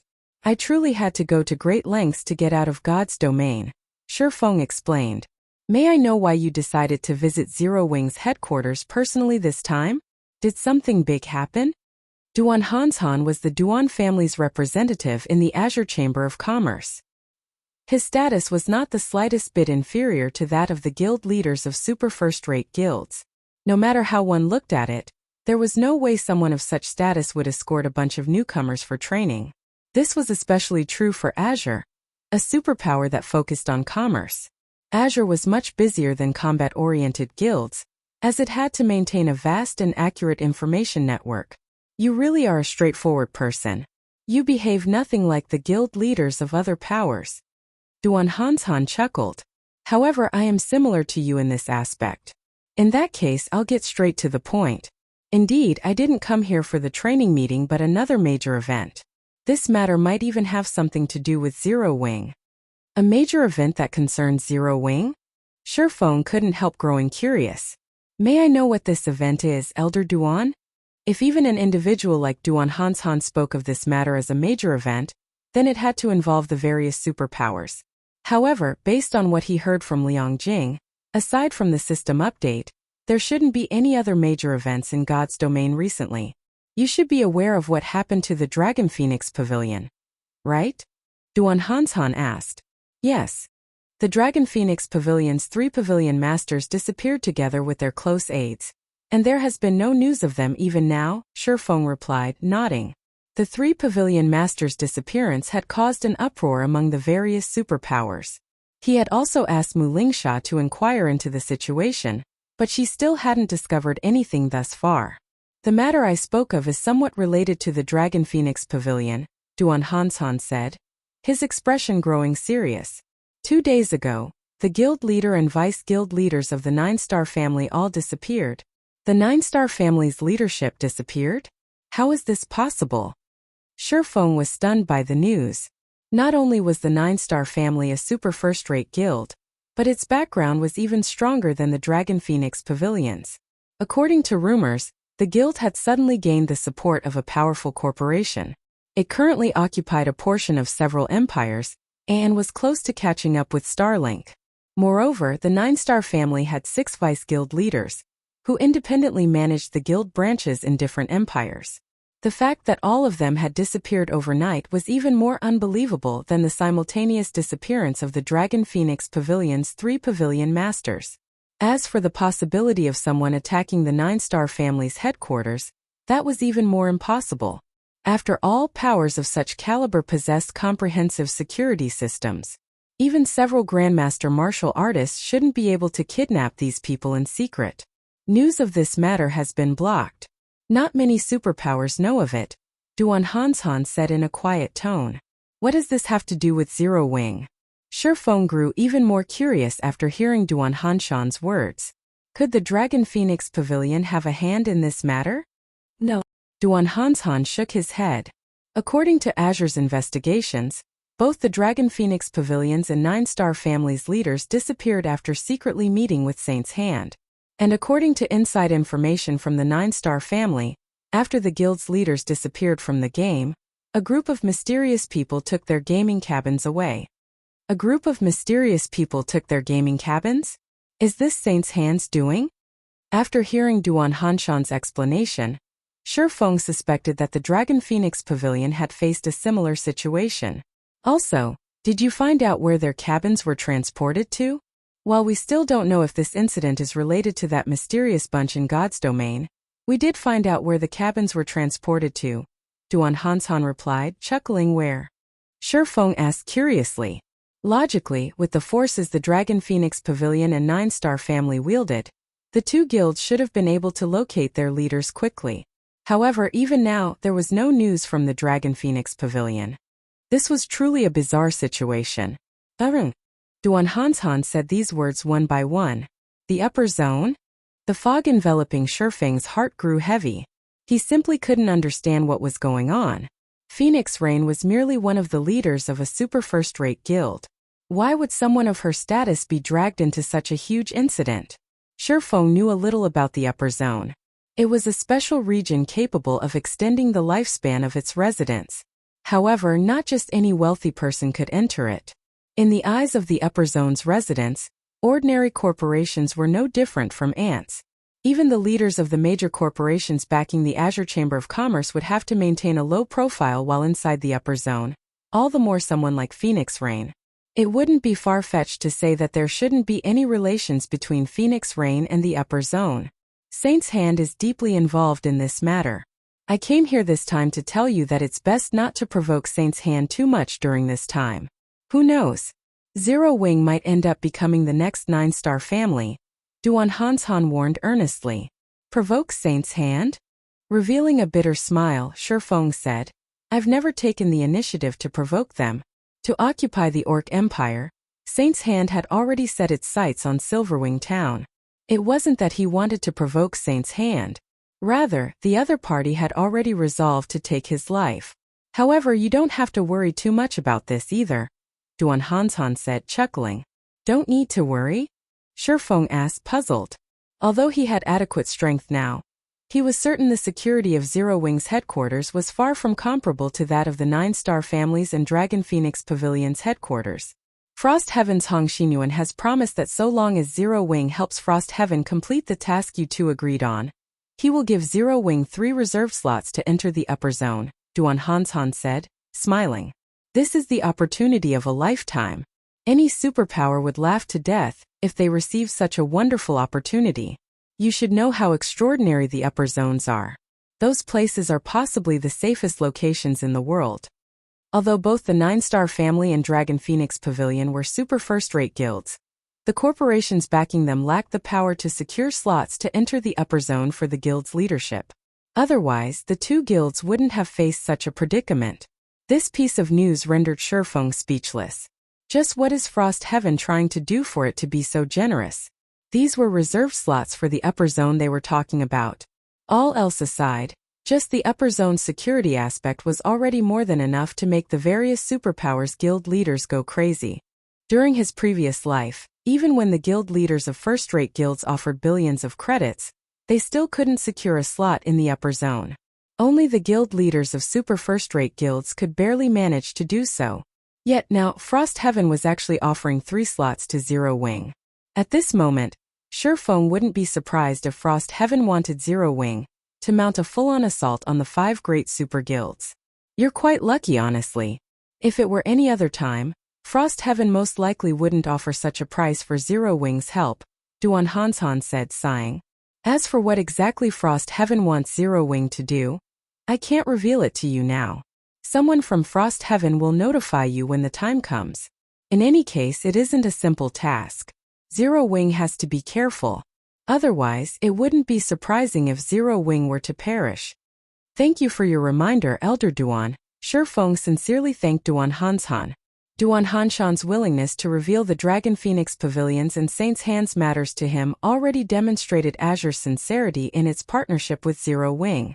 Surefeng naturally had to show his appreciation. Azure hasn't done anything noteworthy. How you'll proceed in the future is still up to you to decide, Duan Hanshan said, chuckling. Seeing as Surefeng was willing to accept the Azure Chamber of Commerce's kindness, his task here was done. All right, I should go now. After saying so, Duan Hanshan left the reception room. He didn't even let Surefeng send him off as he silently disappeared from Zero Wing's headquarters. Guild leader, what should we do now? Liang Jing asked worriedly after Duan Hanshan left. Read latest chapters at Wuxia World. Yu Saint's hand posed too much of a threat.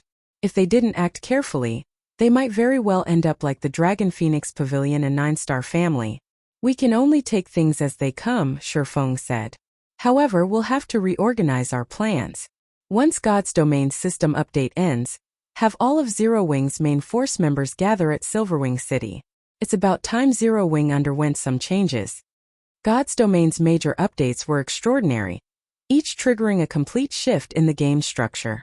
Since the first major update came a little sooner than expected, he would have to start overhauling Zero Wing's expansion plans. Otherwise, the guild wouldn't even have scraps to fight over, let alone contending against Saint's Hand and the various superpowers. I understand. I'll get it done as soon as I go online, Liang Jing said, nodding. Time passed quickly. Before anyone knew it, God's Domain's major update had been completed, and everyone started logging back into the game at 7 o'clock in the morning. Lying in his virtual gaming cabin, Surefeng took a deep breath when he saw the login button appear on the screen before him. Login.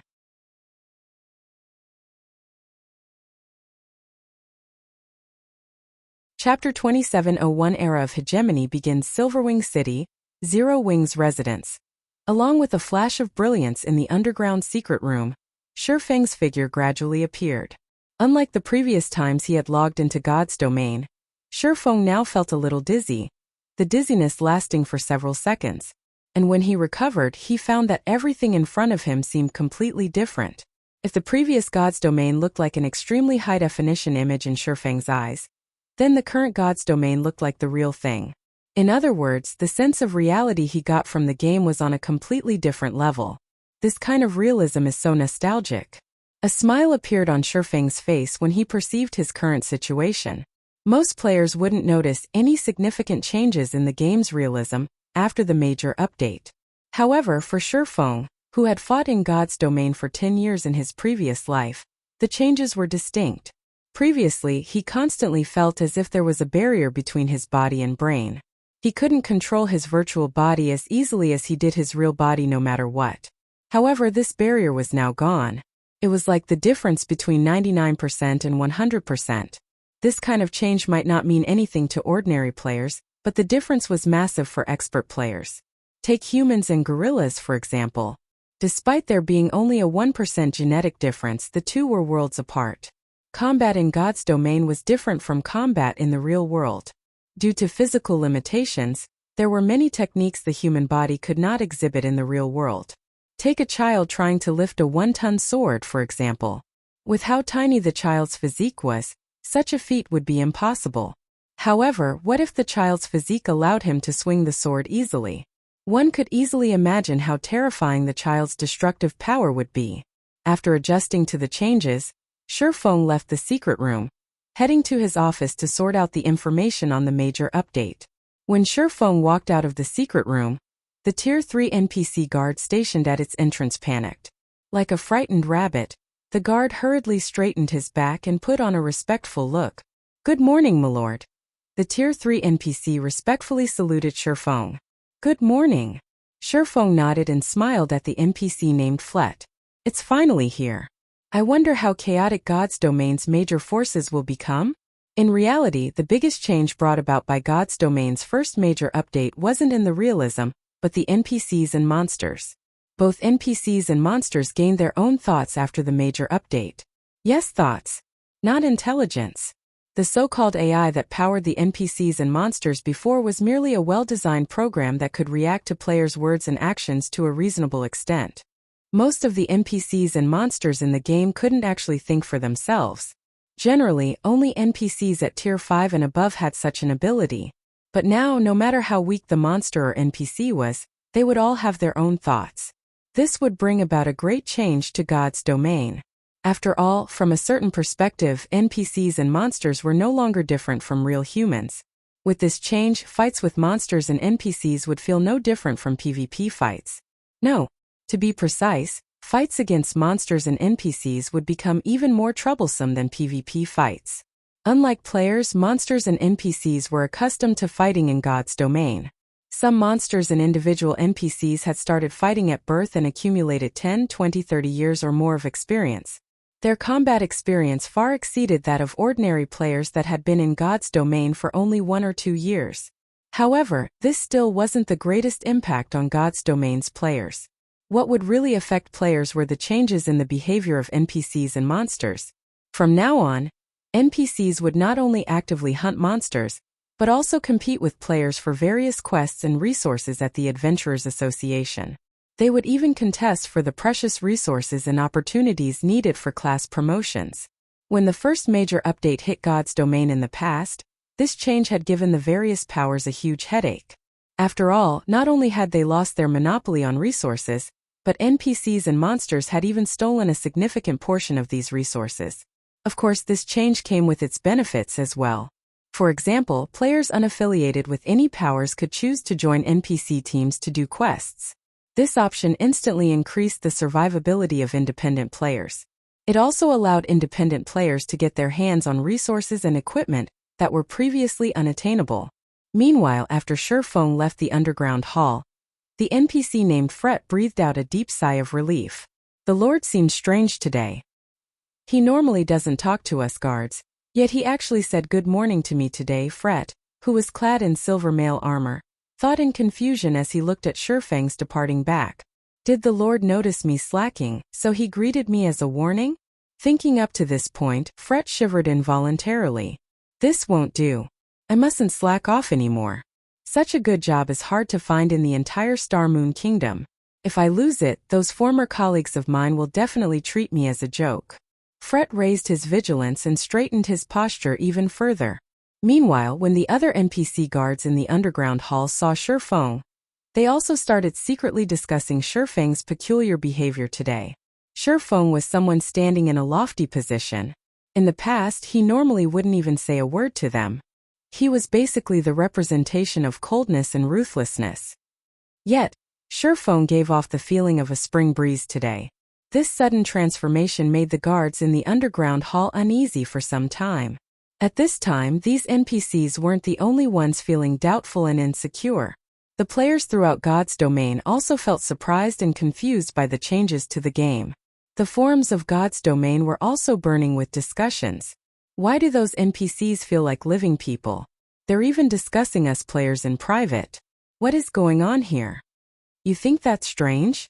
My personal guard actually asked for a day off to take care of his injured wife. You guys probably haven't been to the Adventurers Association yet, right?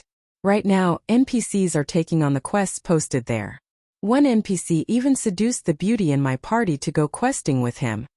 For a while, the players of God's Domain were bewildered by these changes to the NPCs.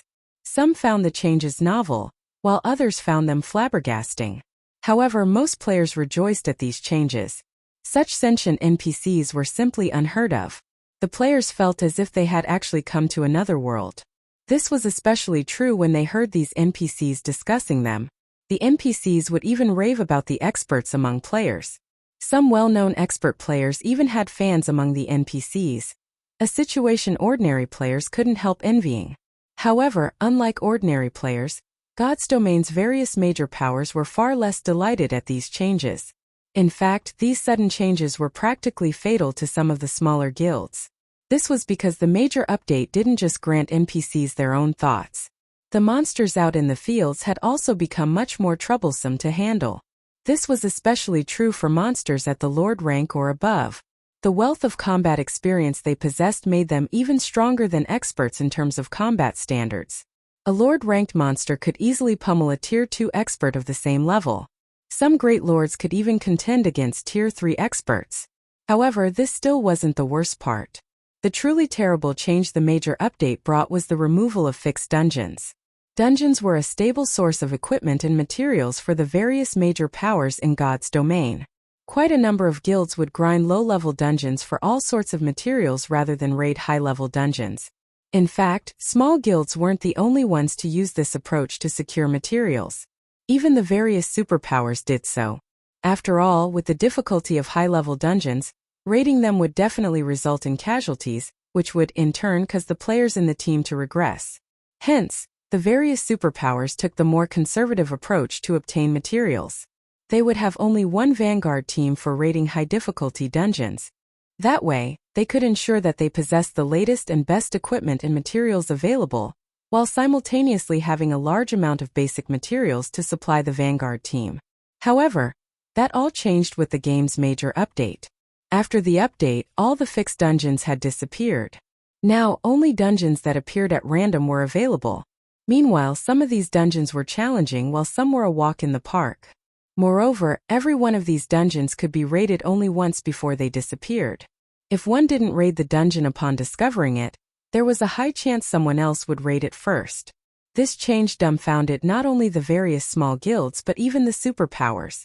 With this situation, how were they supposed to develop their guilds from now on? Similarly, the various adventurer teams in God's Domain also started growing uneasy. Not only did resources grow scarcer, but NPCs had even emerged as competitors. One could easily imagine how intense the fight for resources would become in the future. The various superpowers might even remove their disguises and start fighting and competing for real. Silverwing City, Zero Wings residence, Guild Leader's office. Guild Leader, everyone's arrived, Liangjing reported as she looked at Shifeng, who was arranging the latest information on God's Domain. Read latest chapters at Wuxia World. You are Aqua Rose and Gentle Snow also here? Shifeng asked. Although Aqua Rose and Gentle Snow had already exited the space-time maze, as they were transported to a special location, they couldn't contact others through the game at all. They could only contact others through the real world. They're here, but hesitation appeared on Liangjing's face. Puzzled, Shifeng asked, but what? Tentatively, Liangjing whispered, I might be mistaken, but when I saw them just now they felt alien.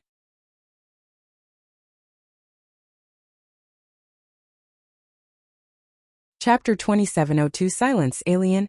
Shifeng failed to comprehend Liangjing's words for a moment. As his assistant, Liangjing didn't just take care of affairs in Zero Wing's headquarters. Normally, she would also help Gentle Snow and Aqua Rose with tasks in God's Domain. Hence, she had frequent contact with the two vice guild leaders. In fact, Liangjing should be even more familiar with them than he was. Gentle Snow and Aqua Rose had been absent from the guild for only some weeks. No matter how he looked at it, Liangjing shouldn't have a reason to describe them as alien. Are you saying that their temperament has changed? Shifeng asked after giving the matter some thought. A person's temperament would change along with the improvement of their knowledge and mental state, especially after a breakthrough in the limit of their brain activity. Shifeng was a perfect example of this. No. Shaking her head, Liangjing whispered in a somewhat uncomfortable voice, that kind of feeling. It's like looking at complete strangers wearing their faces. Wearing their faces? Liangjing's words surprised Shifeng. Are you sure? I'm very sure. Liangjing said earnestly. Okay. Shifeng nodded solemnly. This matter ends here. Just treat them like you normally do. Guild leader, are the vice guild leaders all right? Liangjing asked worriedly. No matter how she looked at it, this change simply wasn't normal. If Gentle Snow and Aqua Rose really had a problem, Zero Wing would be in great danger. After all, the two vice guild leaders were responsible for most of the guild's daily activities, whereas Shifeng was mainly a figurehead. I'm not sure yet. Shifeng shook his head. I'm afraid I'll know what's going on only after I meet with them in person. Space-time mazes were very special existences in God's domain. Only an extremely small number of players would encounter a space-time maze when traveling through space-time passages. An even smaller number of players would encounter a mysterious space after leaving the space-time maze. This mysterious space was unresolvable. Many people attributed its appearance to a bug in the game. Every player that entered this mysterious space would end up in a very special world. Nobody knew what kind of world it was, and only one thing existed in this world: slaughter. One would either be hunted down endlessly, or hunt others endlessly, or fight on an endless battlefield. It was as if the fragments of countless memories in God's domain were collected in this special world. Even when players were killed in this world, they wouldn't truly die. They would only go from one dream to another after their deaths, and this cycle would loop endlessly. Moreover, the pain players felt in this world wasn't mitigated in the slightest. The concept of time in this world was supposedly blurred. The time players experienced inside this world was something only their minds perceived, with no effect on their real bodies. Hence, even when a player spent 1 or 5 years inside this special world, only hours or days might have passed in the real world. However, time was the scariest thing in existence. After all, time could wear down everything, let alone humans. If Gentle Snow and Aqua Rose really came out from this mysterious space, a lot of time must have passed for them already, so much so that even their memories had blurred. Hence, it was only normal for them to change. The only thing Shifeng didn't know was how many years Gentle Snow and Aqua Rose had spent in that mysterious space. Meanwhile, according to the statistics from his previous life, the longer the time one spent in that special world, the greater the influence on one's mentality. Zero Wing Residence's top-floor conference room. Zero Wing's upper echelon and core team leaders were currently seated inside this magnificent conference room. Of these people, even the weakest was a level 116 Tier 3 player, while the strongest were Violet Cloud and Fire Dance, who had both reached level 121 already. However, there was still a significant gap between them and Shifeng, who was level 125. Fire Dance had already replaced her old gear with a set of dark red leather armor. Based on the magic patterns etched into her armor, the armor was a set. Moreover, it even gave off the glow effect unique to epic items. Fire Dance also had her hair tied up with a ribbon that resembled the starry sky. The ribbon gave her an indescribable sense of fierceness, as if she were the empress of the night sky. It seems Fire Dance also reaped a considerable harvest in the space-time maze. Shifeng was slightly surprised at the dagger hanging by Fire Dance's waist. Not only did the dagger exude a faint sense of hostility, but it even roiled the ambient mana. If this dagger were unsheathed, he couldn't even begin to imagine the impact it would have on the environment. Even fragmented legendary items paled in comparison to this dagger. However, when Shifeng swept his gaze across Gentle Snow and Aqua Rose, who sat on both sides of the conference table, he was taken aback. How can this be? Shifeng was rendered speechless. After what Liang Jing had said, he had already mentally prepared himself for the worst. However, now that he saw them in person, he realized that the two situation exceeded his worst expectations. Gentle Snow's and Aqua Rose's weapons and equipment remained the same as when they left the Western continent. Even their levels were still at level 117. However, the feeling the two gave off was utterly different. Gentle Snow had been rather aloof in the past but still relatively sociable. On the other hand, Aqua Rose had been a cheerful and assertive woman, and her eyes had always sparkled with wisdom and ambition. Now, however, the two of them could no longer be considered human. Neither of them exuded the slightest hint of emotion, as if they were plants. They did not appear happy or sad. Although they were currently communicating with the others around them, their voices did not fluctuate with any emotion whatsoever. The only thing Shifeng could sense from the two was a deathly silence, although the feeling of silence each gave off was slightly different. In the case of Gentle Snow, her silence resembled bones piled atop a battlefield. In the case of Aqua Rose, her silence was like a candle flame in the dark, carrying both death and hope. Read latest chapters at Wuxia World. You besides Shifeng. Everyone else inside the room also sensed the changes in Gentle Snow and Aqua Rose. If not for the Gentle Snow and Aqua Rose they retained in their memories, everyone might have even had the urge to flee the scene immediately. Guild leader, did something happen to the two vice guild leaders? Yulan asked Shifeng through a whisper. The change to Gentle Snow and Aqua Rose might not be noteworthy for those unfamiliar with them. But for those who were, this change was simply terrifying and creepy. Given how they are now, it seems something must have happened, Shifeng answered, not hiding the truth. After all, this was obvious to everyone present. During the time Zero Wings members were secretly discussing Gentle Snow's and Aqua Rose's changes, Shifeng also shifted his gaze to the two of them.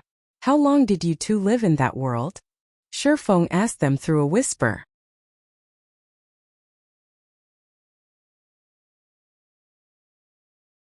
Chapter 2703. 80 years. Shifeng's words were like a drop of water falling into a silent ocean. Although it couldn't kick up any huge waves, it still caused ripples that spread out endlessly. As soon as Shifeng finished voicing his inquiry, a hint of surprise flashed across Gentle Snow's and Aqua Rose's calm eyes. This surprise contained neither excitement nor joy. They didn't feel as if they found someone that understood them, either. They simply felt a little surprised. They wondered why Shifeng would know of this matter. However, their surprise soon disappeared, and darkness and calmness returned to their eyes.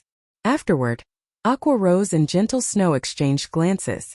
Aqua Rose then turned to Shifeng, an indifferent smile forming on her beautiful face. Sure enough, nothing can get past you, guild leader. We aren't sure how long we lived in that world. However, according to our calculations, it should be 80 years. 80 years. Shifeng couldn't help but gasp. Even his mind had gone slightly numb. He had thought of the possibility of Aqua Rose and Gentle Snow living in that special world for a considerable period. He had even considered the possibility of them living there for a decade or two. But 80 years. Many people lived only 80 years in their lifetimes. Meanwhile, Aqua Rose and Gentle Snow had spent 80 years fighting ceaselessly every day. The mere thought was chilling. To spend 80 years alone. Just the loneliness alone was already unimaginable. Any normal person would have most likely gone crazy already.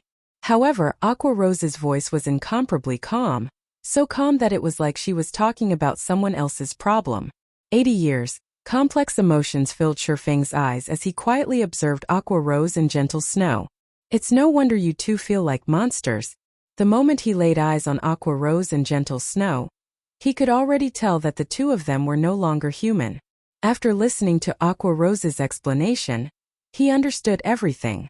If the two of them had spent 80 years in endless slaughter and combat, it wouldn't be an exaggeration to say that they were the strongest in the world in combat experience. Compared to them, the 10 years of combat experience he had in God's domain was nothing. Not to mention, both of them were combat geniuses. At this time, in terms of combat power, he was most likely a baby in front of Aqua Rose and Gentle Snow. A baby trying to see through the thoughts and standards of an adult was simply a joke. Not to mention, Aqua Rose and Gentle Snow would be adults even among grandmaster martial artists. This situation placed Shifeng at a loss. He didn't know whether he should feel happy or helpless. Guild leader, Frost Heaven's Mushin just contacted us. While Shifeng was in a daze, Liangjing, who stood beside him, suddenly spoke up. Mushin wants Zero Wing to gather at the Fire Dragon Empire's imperial capital. She says we are allowed to bring at most 20 people. It seems they're finally ready to act. Shifeng didn't feel particularly surprised at this piece of news. After all, Duan Hanshan had already said that Frost Heaven would soon take action. Did she tell you their plan? She did. Liangjing nodded with a slightly gloomy face. Guild leader, are we really going to participate in Frost Heaven's operation this time? If possible, I wouldn't want to either. However, Frost Heaven's offer is too tempting to refuse, Shifeng said with a bitter smile. 3 reserved slots for the upper zone. This wasn't an opportunity one could come across every day. Even the various superpowers would pounce on it. Not to mention, the upper zone had an important benefit he needed. While Gentle Snow and Aqua Rose might have gained 80 years of combat experience in that special world and achieved inhuman levels of combat standards, these benefits came with a huge drawback. On the surface, it would seem as if the two had lived in that special world for 80 years. However, only weeks had gone by in the real world. The instant the two left that special world, it would be as if 80 years of memories had been downloaded into their brains, placing an unimaginable burden on both their brains and bodies. During his previous life, the players that lived in that special world for 2 or 3 years had gradually had problems with their bodies after they returned. Eventually, they became paralyzed and had to be hospitalized for a month before they recovered. After all, digesting all these memories had consumed a lot of their mental strength, which definitely wasn't a good thing. Meanwhile, both Gentle Snow and Aqua Rose had lived in that special world for 80 years. Shifeng didn't dare imagine how massive a backlash they would suffer. For the two's safety, he had to bring them to the upper zone. Although the S-rank nutrient fluid had great recovery effects on the human body, it only helped a little in healing a person's brain and spirit. Only medicines for brain and spirit recovery could resolve this problem. Of all the medicines Shifeng knew, even the life potion wasn't particularly effective in spirit recovery. The most the life potion could do was restore ordinary depletions of mental strength. It was utterly ineffective against a brain overload like this. The only solution he could think of now was the upper zone. The upper zone was a special region the Green God Company constructed. There were plenty of unknowns inside. In fact, the precious S-rank nutrient fluids and life potions circulating in the market were merely obsolete medicine the Green God Company produced. Guild leader Frost Heaven is too ambitious, Liangjing commented despite herself. If we're not careful, Zero Wing might very well perish. What are they planning to do? Shifeng asked curiously. Their goal this time is to become one of the 12 great guilds of God's domain, Liangjing said. The 12 Great Guilds wasn't a random title made up by players. Instead, this was a title given to the 12 strongest guilds recognized by the War God's Temple. The player guilds that become God's domain's 12 Great Guilds would enjoy numerous benefits across the main continent. They could even garrison an empire and be worshipped by the said empire. An empire's worship. Just this point alone was more than enough to allow a guild to pull ahead of the other superpowers. One could say that the position of the 12 Great Guilds was something all superpowers had to compete for. However, competing for this position wasn't an easy task. A guild had to satisfy a series of conditions to qualify. Firstly, guilds had to become one of the top 10 rookie guilds. After that, they had to compete for the 12 reserve seats of the 12 Great Guilds. However, this was going to be God's domain's first competition for the reserve seats. The War God's Temple had announced that 6 were empty this year. Hence, for this year only, player guilds could compete for the 6 empty reserve seats, so long as they met the conditions for participation in the competition. Due to Zero Wing's poor foundation, Shifeng never even considered participating in the competition. There were 4 conditions for participation. 1. Submit 2,000 units of 7 luminaries crystal to the War God's Temple. 2. Have a guild residence in the capital cities of 50 kingdoms and 12 empires. Simultaneously, the registering guild must also have the status of a 4-star guild. 3. Have over 1,000 Tier 3 players in the guild. 4. Have 30 guild cities under the guild's name. These 4 basic conditions were extremely harsh. Ordinary guilds shouldn't even dream of participating in the competition. In fact, even ordinary superpowers wouldn't qualify. Only the exceptionally strong superpowers could just barely meet the conditions. According to the information Zero Wing obtained from the secret pavilion, close to 20 super first-rate guilds and super guilds would participate in the competition for the reserve seats, every one of them a titan in the virtual gaming industry. One could easily imagine how intense the competition would be. No wonder Frost Heaven made such a lucrative offer. Realization also dawned upon Shifeng. In his previous life, Frost Heaven had first entered the ranks of top 10 rookie guilds, and eventually became one of the 12 reserve guilds before slowly climbing up to join the 12 great guilds. However, Frost Heaven was not fully developed at this time. Trying to compete for one of the reserve seats so soon would most likely result in failure. Frost Heaven had to know this as well, but was still grasping at a strand of hope. Guild leader, if we become Frost Heaven's foreign aid, any guild Frost Heaven confronts will probably treat us as a mortal enemy, Liangjing explained. The position of the 12 reserve seats was a throne built atop countless bones. At present, Zero Wing was in a very terrible situation already. On one side there was Silenc. On the other side there were the newly developed superpowers. There was even the extremely dangerous Saint's Hand in the Orc Empire. Read latest chapters at Wuxia World. If they offended a few more superpowers now, Zero Wing would no longer have a future in God's domain. Although it is very dangerous, this is also a chance for Zero Wing. It would be a shame to let it go, Shifeng said, shaking his head. Fire Dance and the others should get ready. We'll set out immediately. While contesting for the 12 reserve seats was indeed dangerous, if they succeeded, even as foreign aid, Zero Wing would receive the War God's Temple's recognition as well as some basic privileges. For example, city garrison rights and worship rights. While getting an entire country to worship Zero Wing was impossible, getting one city to do so was still possible. This was also why many guilds had fought to become foreign aid for the participating guilds in the past.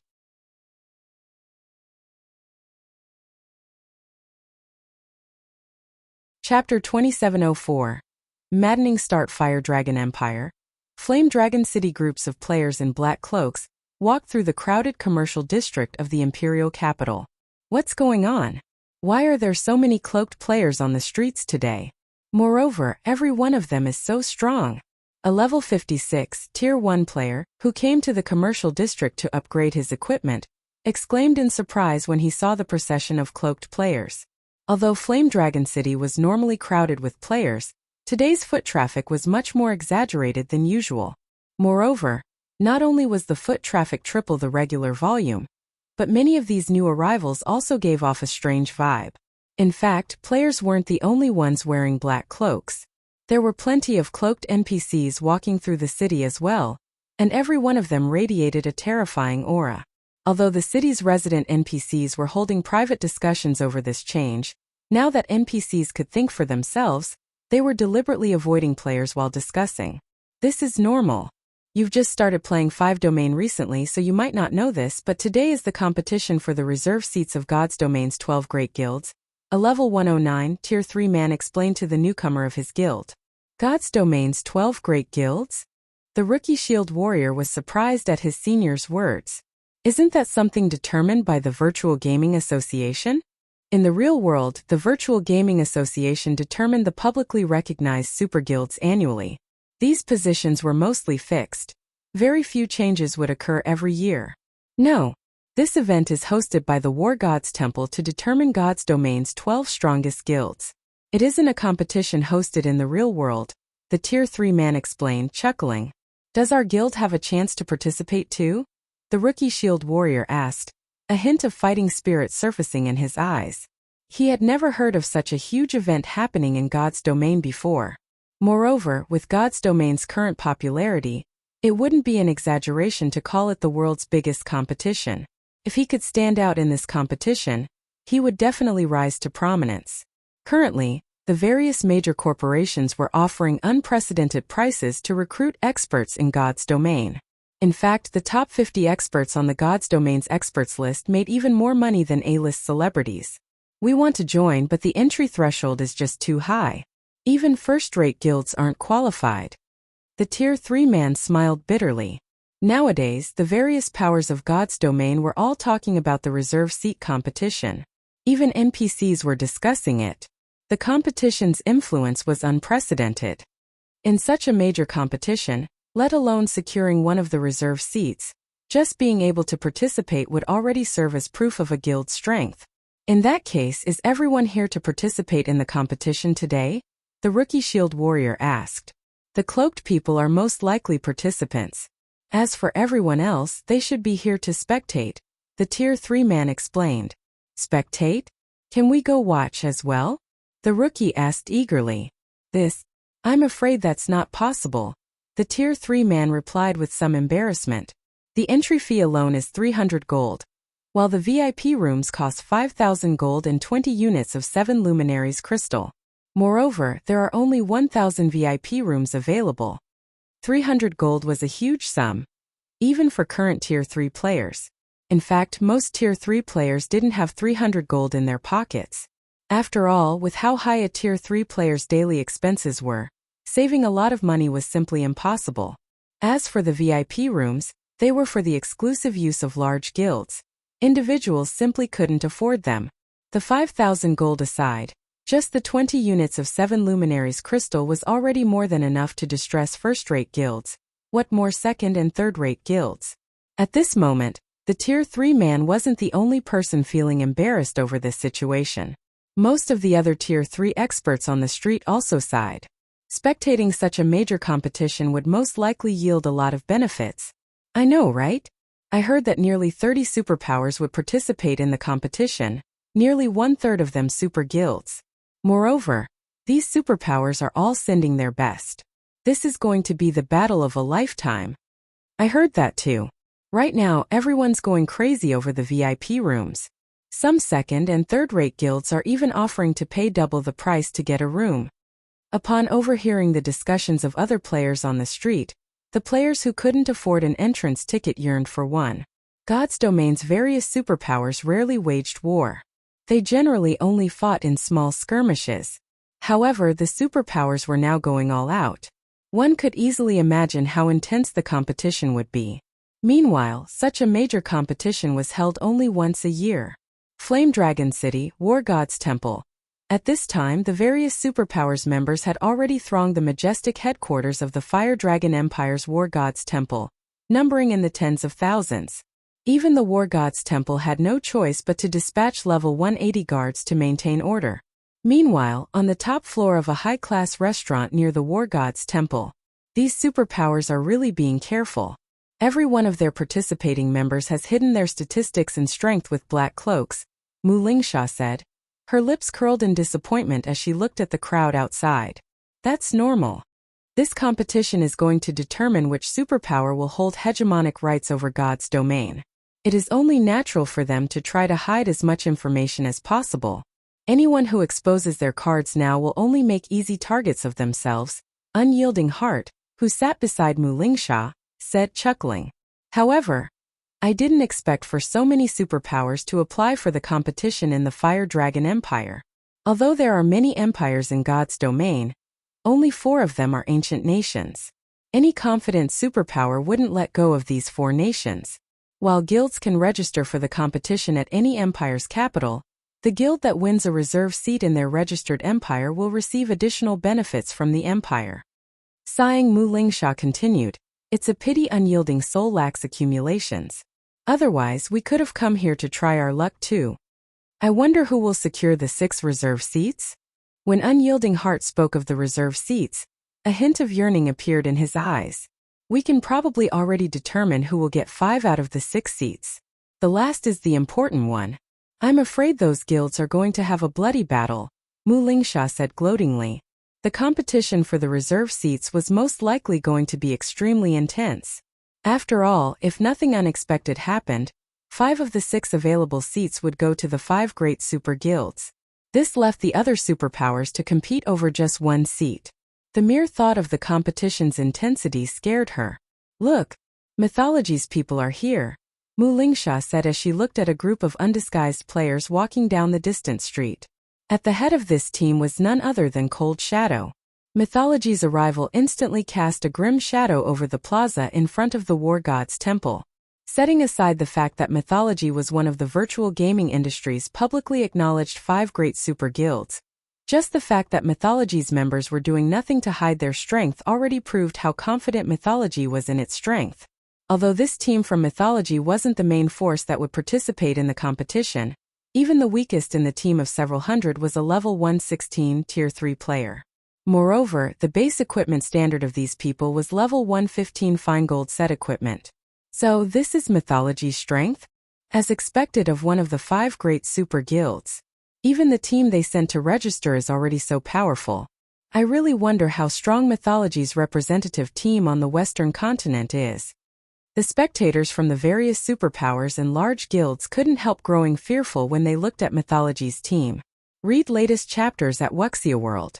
Meanwhile, as Mythology's members submitted their registration to the War God's Temple, a round of exclamations suddenly rose from the plaza's edge. After Mythology's team, another team of players actually arrived uncloaked. Moreover, this team only had a little over a dozen players in it. Are they insane? Mu Lingsha froze in the middle of sipping her black tea when she saw this small team. After all, this team belonged to none other than the currently famous Zero Wing.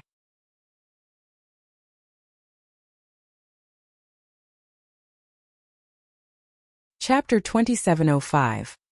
We have our way. They are as bold as ever. Cold Shadow, who was registering mythology for the competition before the War God's Temple, was slightly surprised to see Shifeng and the others among the crowd. They're tired of living, a nearly 3-meter-tall, heavily armored man standing beside Cold Shadow said disdainfully. Previously they rejected your kindness and missed out on a great opportunity. Now they actually dare take part in this event, even exposing their own data. They shouldn't think of getting through the foreign aid selection at this rate. The various superpowers had all recruited foreign aid for this competition. However, due to the rules, they could recruit only 100 outside helpers at most.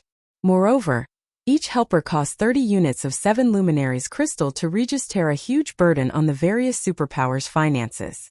To make matters worse, recruiting foreign aid was one thing. Whether the recruited foreign aid could pass the preliminary selection and earn points for the guild they supported was another thing altogether. If the recruited foreign aid didn't pass the preliminary selection, then all the 7 luminaries crystals spent would go down the drain. Due to these reasons, the various superpowers wouldn't let go of even the slightest chance to defeat their opponents, let alone give away advantageous information to their opponents. With the classes in God's domain countering each other, even peak experts would have trouble when going up against opponents that countered their class. In a situation where one side thoroughly understood their opponent's basic attributes and equipment, that side could accurately arrange the appropriate manpower to suppress their opponents. Now that Zero Wing had leaked all this information, its members would be hard-pressed not to get targeted. What is that black flame thinking? Did nobody tell them that this operation requires concealment? The eyes of a group of cloaked players standing at the edge of the plaza nearly fell out of their sockets when Zero Wing's members came into sight. The competition for the 12 Great Guilds reserve seats was an event of utmost importance. The various superpowers had spent a lot of effort just to hide their strength. Some superpowers had even purchased camouflage items for some of their ace members for fear that these members would get perfectly countered. However, Zero Wing had done none of that, and boldly displayed its information to the various superpowers. Hong Xinan, are these the trump cards you spent 3 reserve slots to recruit? You've truly opened this old man's eyes. An elderly man with graying hair said as he looked at Hong Xinyuan standing beside him. The wrath in his voice made even Mushin and the other Vice Guild leaders nearby shudder. Great Elder Blue, this should be an accident, Mushin hurriedly explained to the blue-robed old man named Brilliant Blue. Brilliant Blue was one of Frost Heaven's 5 frost pillars.